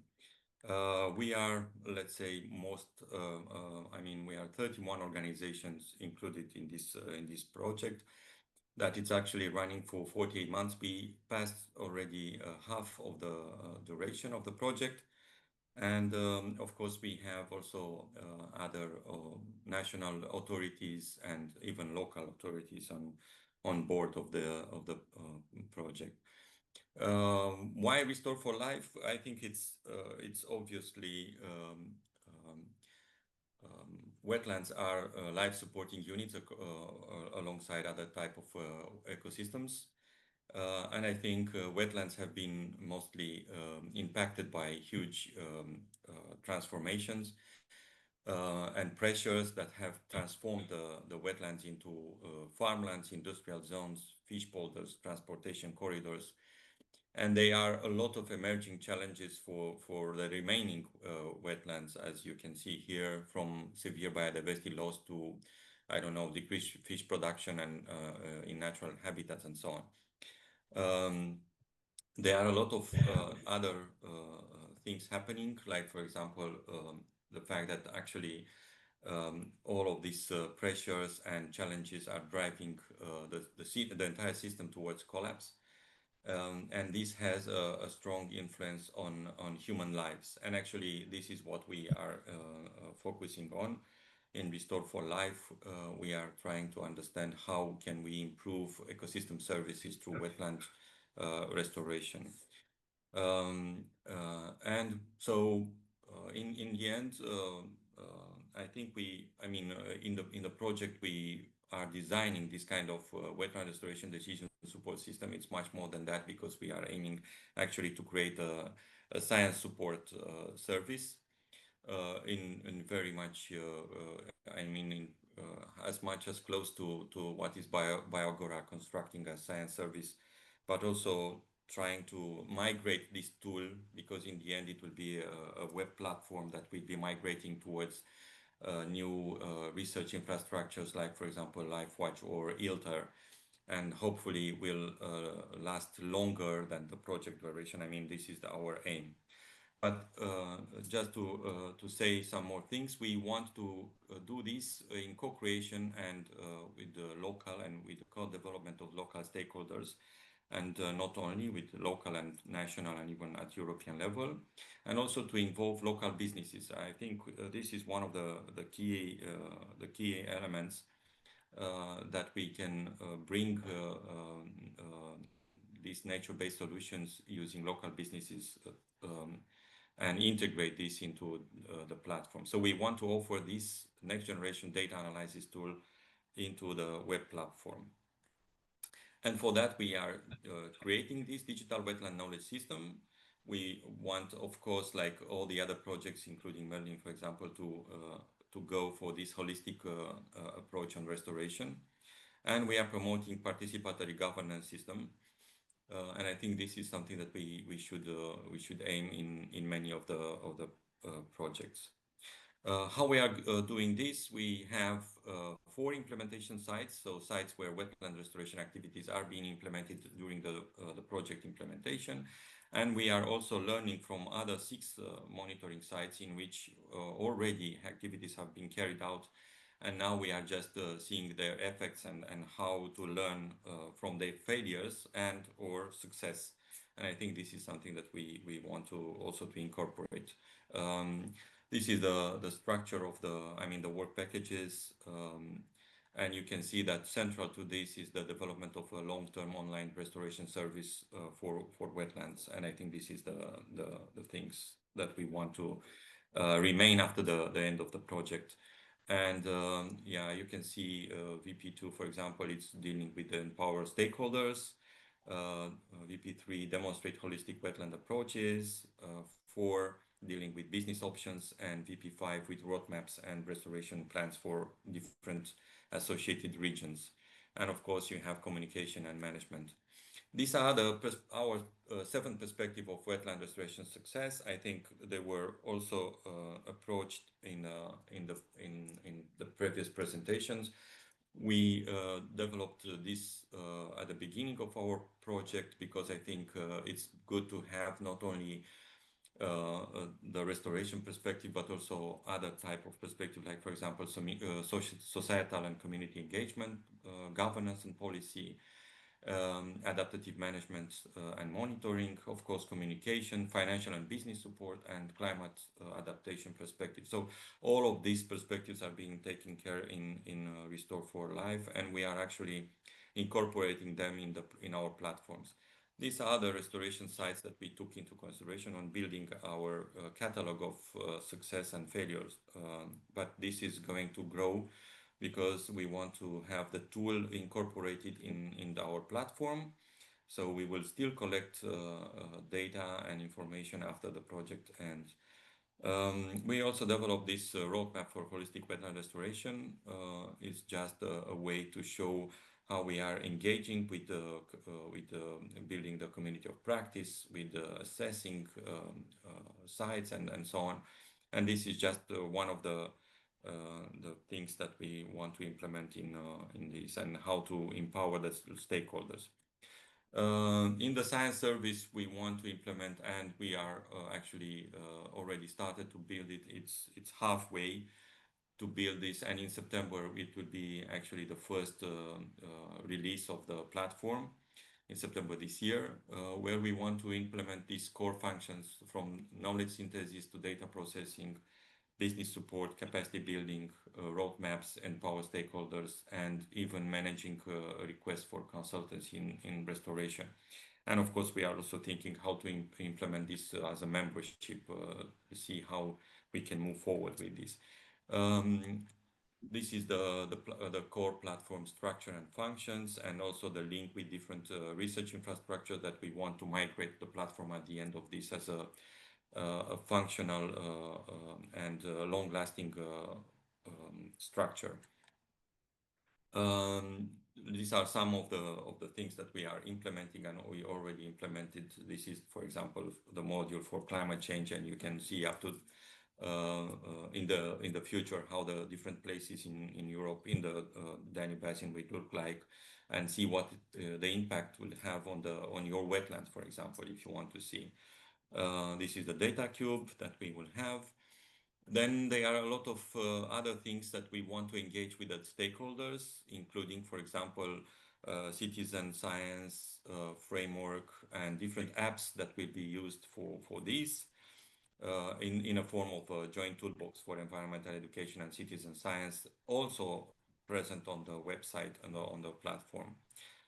Then we have these different apps that could be downloaded on your phone, or you can use it on the platform, helping you to and helping citizens to be involved in this co-creation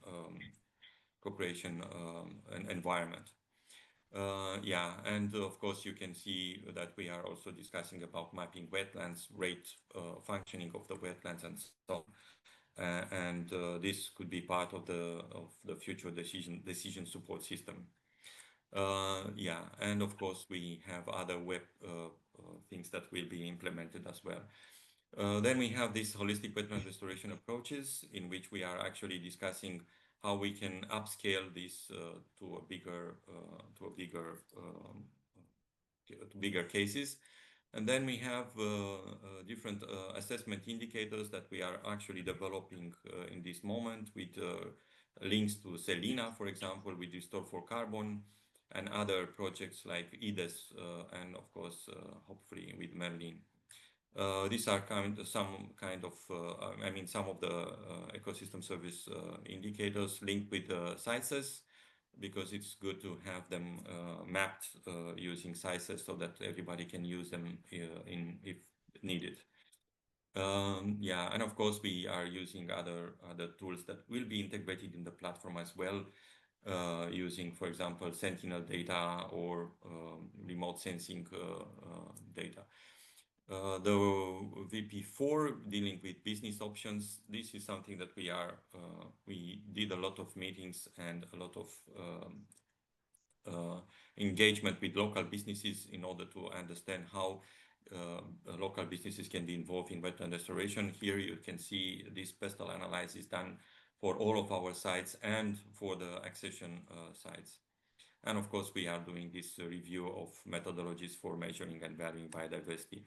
For VP5, which is the roadmaps and restoration action plans, we already had more than 173 institutions from different countries involved.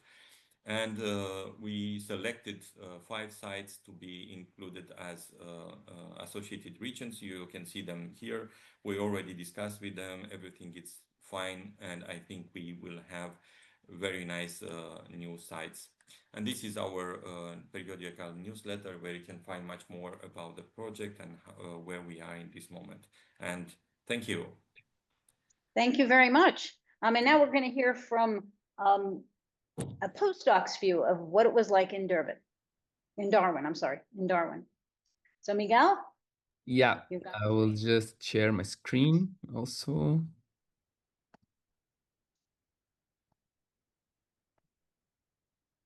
I hope that you can see. We can. Thank you. Just try to get this around. So yeah, my name is Miguel. I'm working in Mykolas Romeris University in Lithuania, and I was very lucky to have participated in the ESP World Conference in Darwin. Thank you, Kamal, for organizing. It was really amazing, and thematically was also very inspiring. I am here also from the perspective of the Young Ecosystem Services Specialists, which is a group of people, mainly early researchers, but also a lot of alumni that were involved in the beginning, and now they're not so much involved anymore, but they are like to be connected to the group.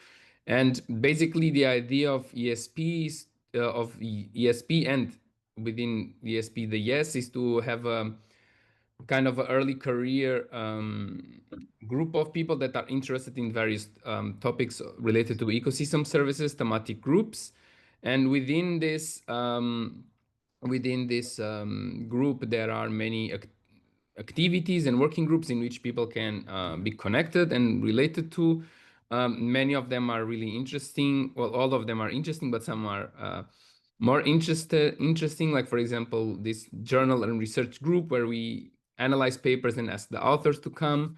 But then also, I think the YES was also aiming to be a bit more active in joining the IPES. So now there's a working group on a delegation that goes to IPES, and then also very much involved in always trying to have kind of a training session within the ESP conferences. And in this ESP conference in Darwin, unfortunately, I could not attend the session of YES because I had another session in parallel, but I heard that there was a lot of capacity building for young researchers on how to write publication, how to write project proposals, and I think it's really important. And also, I think actually, from the perspective of now a postdoc, but as a PhD student, it's really important to have initiatives like the ones that you're having at the moment to disseminate the project results, and establishing kind of these academies is really important, because sometimes we see that when it's not so centralized in Europe, the knowledge, it's really good to put it out and to spread this information even beyond Europe. So the effort should be even, I would advise to be, because there's a lot of, for example, young ecosystem specialists that do not belong to Europe, and they are growing more from especially in Southeast Asia. So just to say that it was really inspiring to have participated in Darwin, because it gives you a very down-to-earth perspective of what it means actually nature to people, and how people depend on it. So it was really amazing in this perspective. And now actually I wanted to give you maybe an impression on the focus that I have seen as a person that has been working a lot on ecosystem services over the years, is that I really see in the beginning when I started, and I think there was a lot of the focus on ESP in the beginning was mainly related to methodologies and assessments and mapping. And now there's a clear focus, and from the young researchers perspective as well, to connect more ecosystem services with society and to implement this topic into frameworks like nature-based solutions. And I think I don't have the numbers, but from my impression is that in Darwin, there was a lot of young researchers working with ecosystem services on and nature-based solutions. So this just shows that there's a strong interest from the early career community on keep on researching and putting this information out there. Yeah, it's just overall just to say that ESP and YES are very important, and I think it's important that all the projects that are related to ecosystem services, or they want to do some kind of education or some information for early careers, to connect with this to our group, to the Young Ecosystem Services Specialist. Thank you very much. That's a great segue, actually, to the next section. I'm in the final section of our webinar today, and that is, how do we build the community of ecosystem services, and how do we build the partnership? So I'm going to turn that over now to Katerina, who's going to talk a little bit about that. Katerina, all yours. Yes, thank you, Phyllis. Can you hear me? Yes, we can. Okay, hello and good afternoon to everybody. My name is Katerina Atanasovska. I'm coming from North Macedonia. I work as a consultant for more than 15 years in a private company. And in the last 7-8 years, I work more closely on ecosystem services. I'm also a member of ESP community and also a secondary focal point for IBES in my country. So in the next couple of minutes, I don't have a presentation. I just give like a normal talk.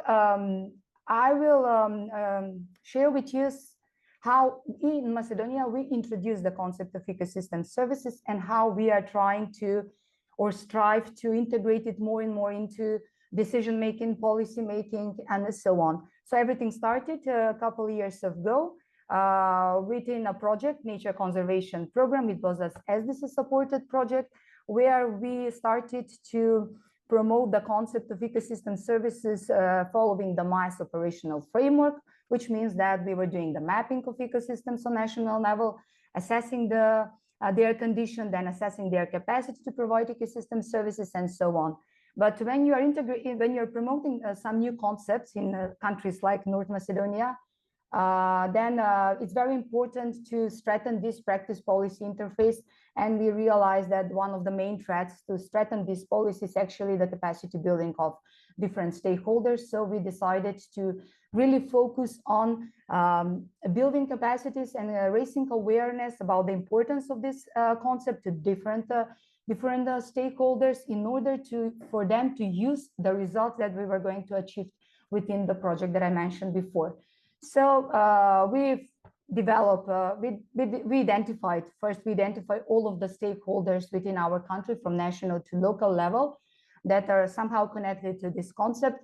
Then we did the training data assessment and develop a capacity building plan that we implemented. The capacity building plan was consist of a couple of modules, starting from introduction of ecosystem service concept, then assessments of ecosystem, integrated assessment, financing, path schemes to conflict management.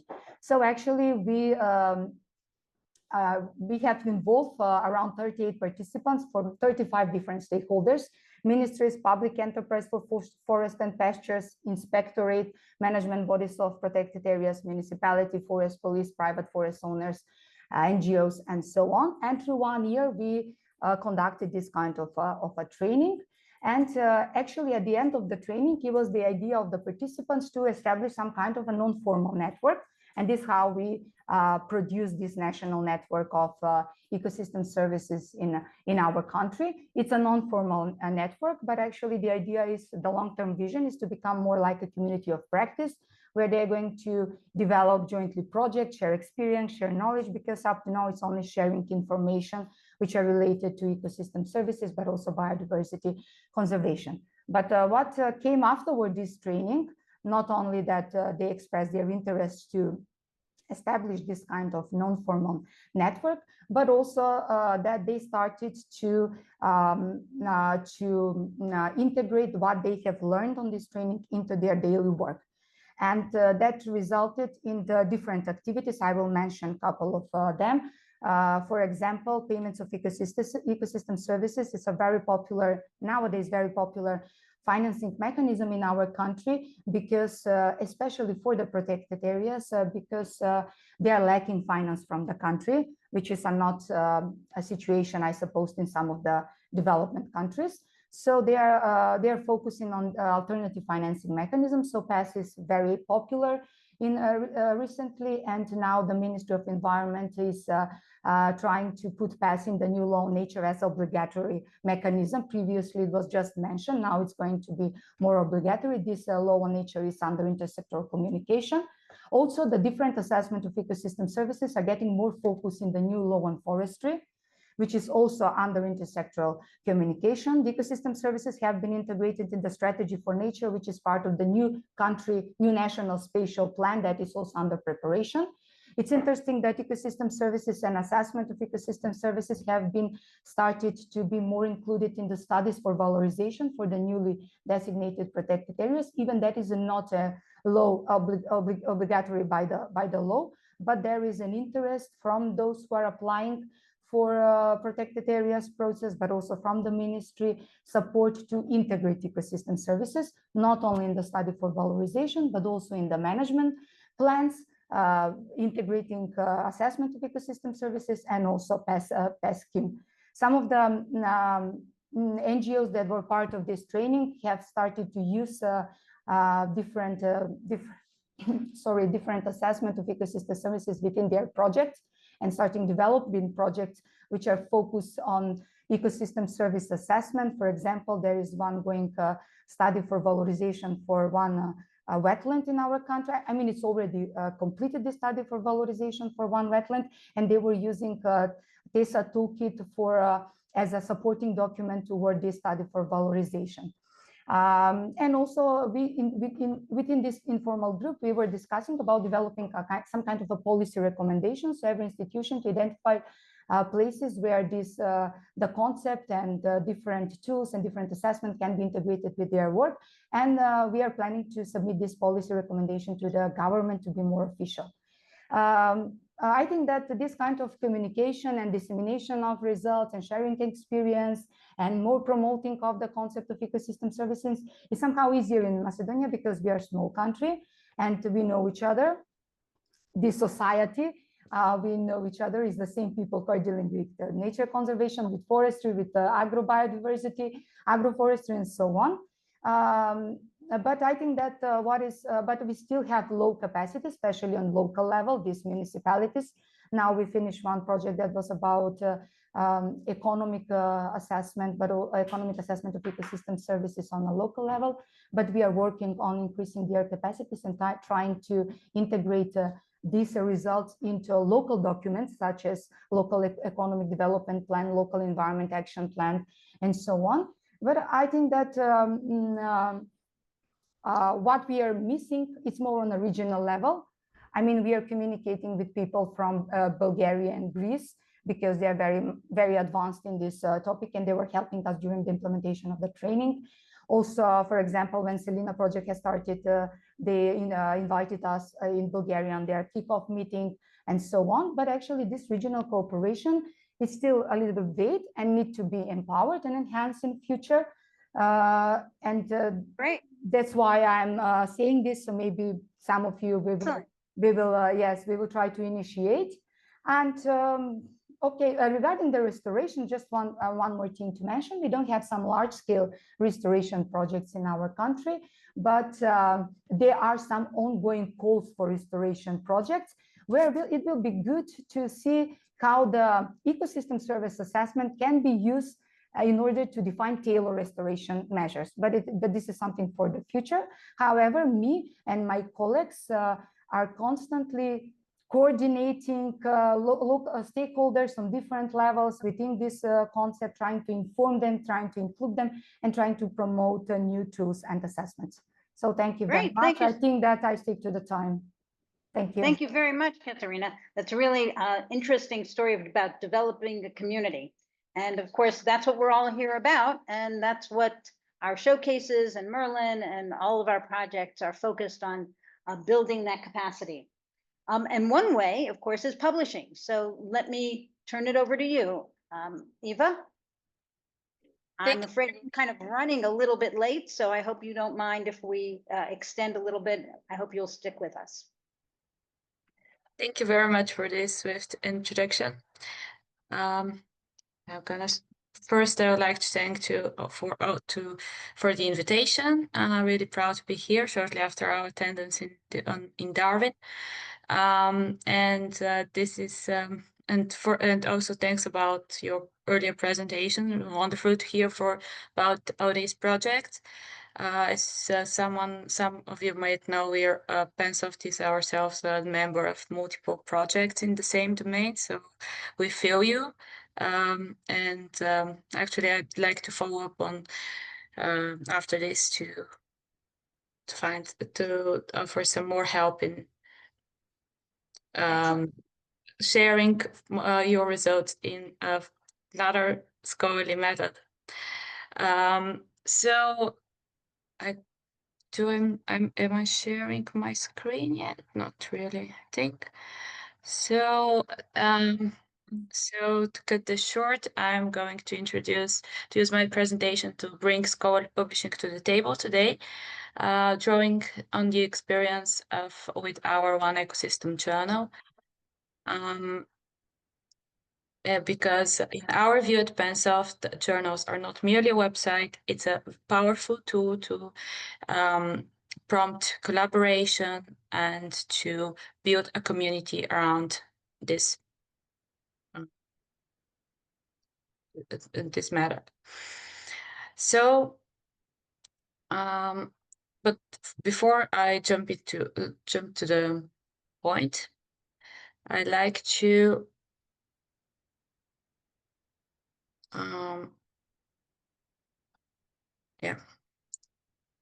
I'd like to start with a question, but because we don't have time, I hope that you answer this on your own. First, I'd like to ask if anyone here has ever been really happy to find data openly published alongside a research paper that you read. And also, I'd like for you to think about all the times you've struggled to find data that's been referenced in a paper that you've read. And I really hope that you ourselves as researchers have openly published your data, ideally alongside the paper you've submitted and published. Because there's many advantages to having your data published openly and freely accessible and easily findable. And some of those major advantages is that by doing this, you provide evidence to your research findings, and also transparency to your methodologies, and of course credibility to your research conclusions. And that's how you make research usable, reproducible, and citable, of course, because we know that all care about citations, and that's a good thing. So let's agree that we all like openly published data. That this is a practice that is good, and it needs to be supported and encouraged. The thing is that open data is not merely enough, and today we live in a reproducibility crisis. We have this increasing concern about AI tools hallucinating research and being included in research in the scientific literature without note, and we of course have an increasing demand for interdisciplinarity in research. So there comes open science.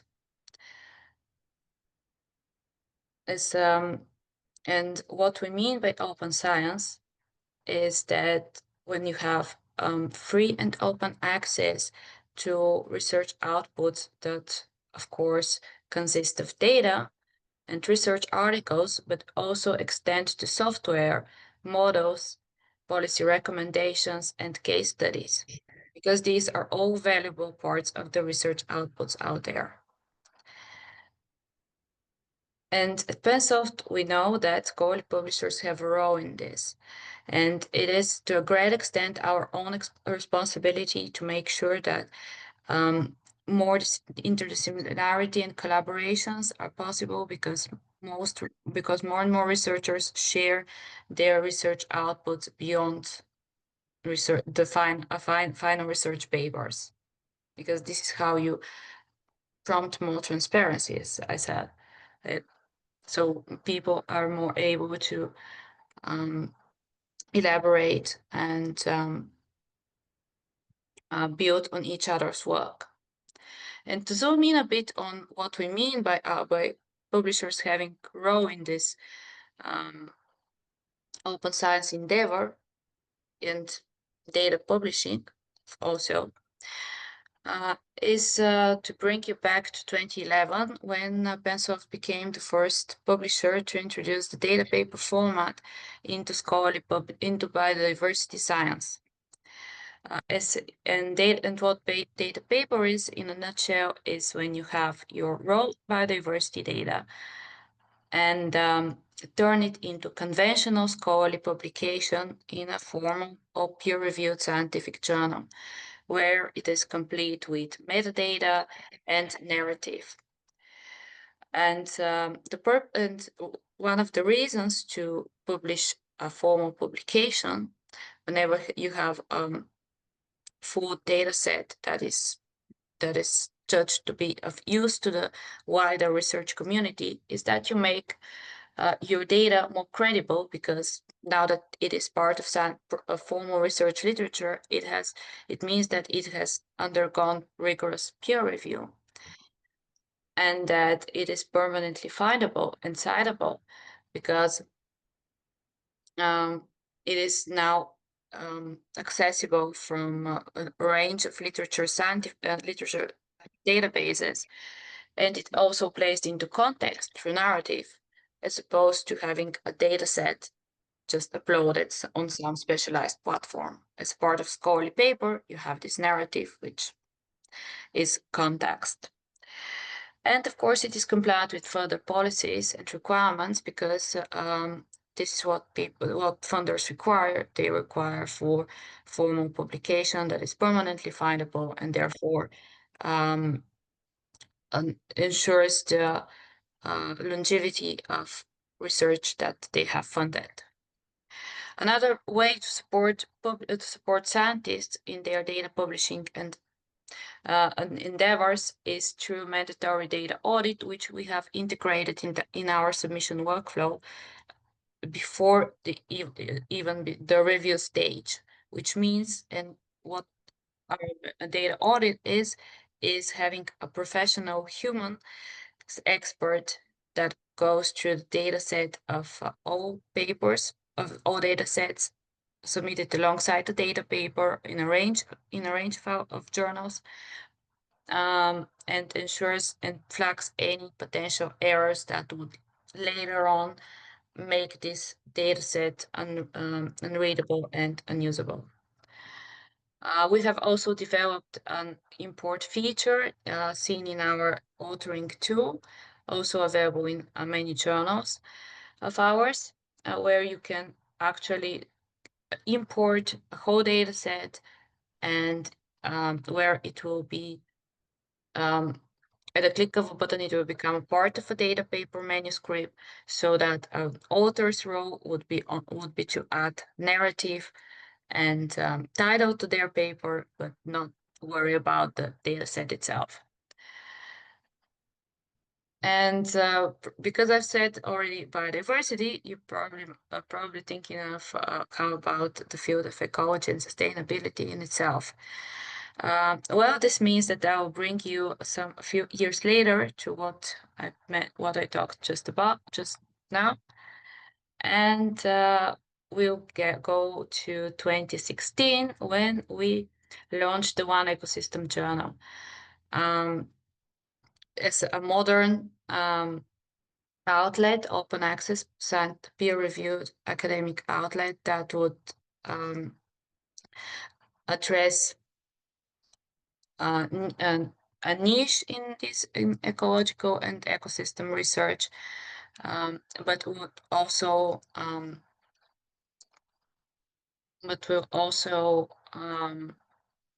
prompt open science practices and support scientists in their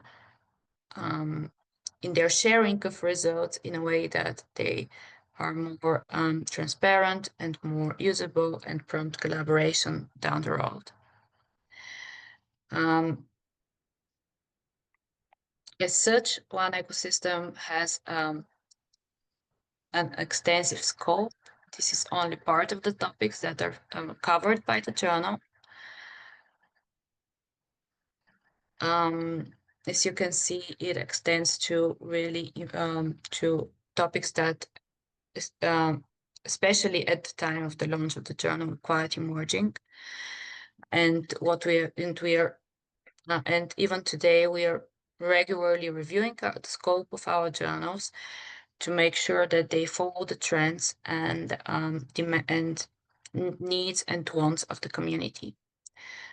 And One Ecosystem is a really fine example for this. Great, thank you very much. I think we're kind of running a little bit late. So if you don't mind just going through those slides real quick. I think that this is of particular interest to our users and to our audience on publication. Okay, so yeah, here is a list of the publication types that we currently have in One Ecosystem. You can see we have ecosystem service mapping and the accounting tables. We have our editorial board, some of you may recognize. We have fantastic editors at the head of the journal. Since day one, One Ecosystem has been supported by the ESP community and currently the Selina project, which and actually One Ecosystem is one of the deliverables of Selina's predecessor, which is Esmeralda, another project focusing on integrating ecosystem services research into informing policy makers in how to make recommendations and decisions based on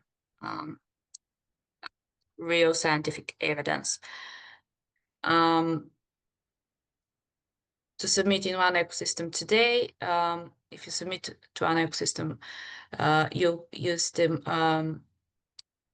our modern publishing, which has been optimized to make research discoverable, reusable, and citable in the long run.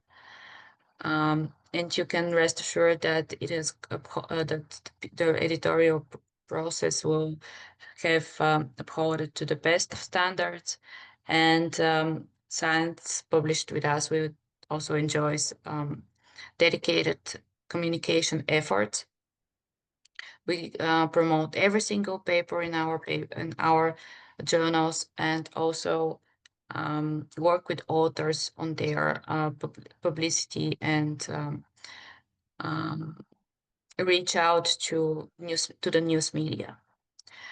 I will skip through this. These are some examples of the publicity of papers published in our One Ecosystem. And we've also even used, we actually have in-house science illustrators who have made this kind of fantastic illustrations based on papers published in our journals. The species are all referenced in those papers, and now they're part of our promotional informational materials, which we're really proud of. Here are a few new numbers for One Ecosystem. So we have about 200 publications to date.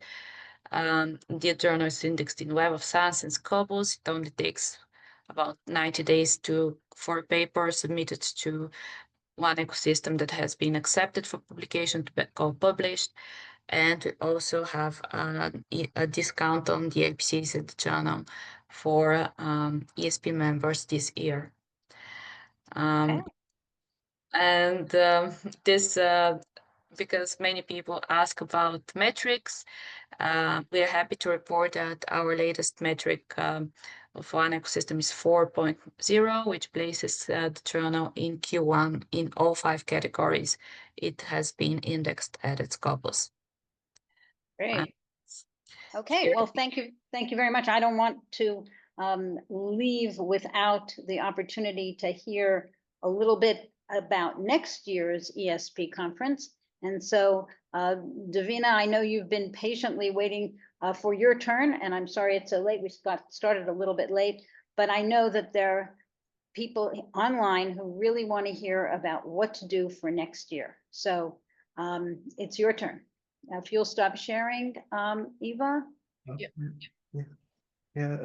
Thank you, Phyllis. Hello, everyone. I just would like to have a short teaser on next year ESP Europe conference. We have already heard about Ecosystem Services Partnership and World Conference in Darwin. Maybe some of you participated in last Europe conference in Wageningen in November. So just basic information about the conference. The provisional title, Advancing Ecosystem Services Knowledge for Achieving People and Nature Positive Europe. It will be held on 18 to 22 May 26 in Prague, Czechia. We expect around 500 participants, which is kind of standard number for ESP conferences, and it's organized by ESP and our institute, Czech Global Change Research Institute of the Czech Academy of Science.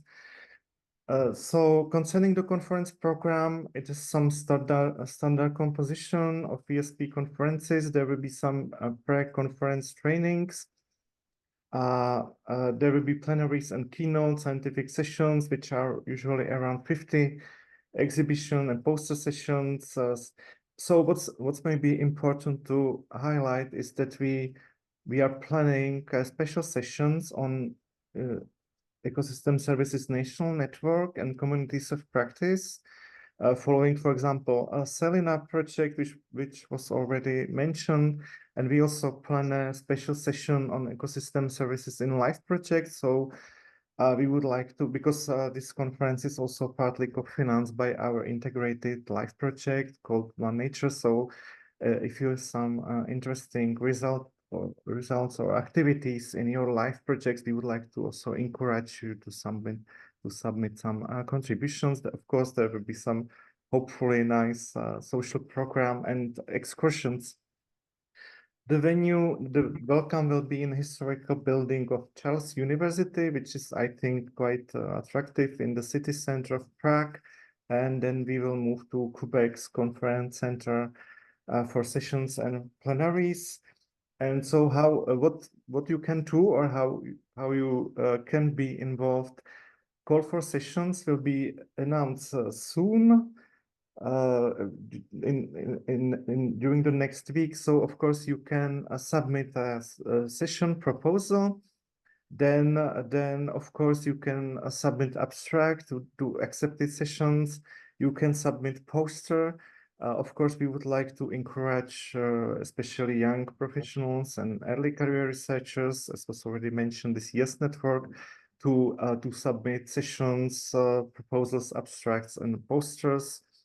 There can be exhibitions, for example, some project banners or booths, and then registration will be opened somewhere during the autumn, I would say. And so the last thing I can say, participate if your results are relevant to ecosystem services or you are interested in these topics. It's a unique opportunity to share and discuss with colleagues within the ESP community.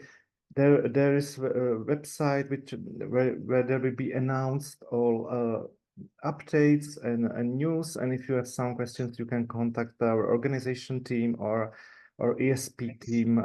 So that's just very briefly, but thank you for invitation to this very interesting workshop. Thank you so much. That's really helpful. I'm sure there are people here who are looking forward to an opportunity to be fairly local and to join in next year. So I'm going to say thanks very much for your attention and for your patience as we went through some really interesting focus on freshwater restoration and ecosystem services. And I hope that you'll get a chance to check out EcoAdvance and the product in EcoAdvance and MERLIN and the Academy and all of the various exciting activities in ecosystem services partnership. So thanks for being with us. Thank you. Thank you. Bye-bye. Thank you. Bye-bye.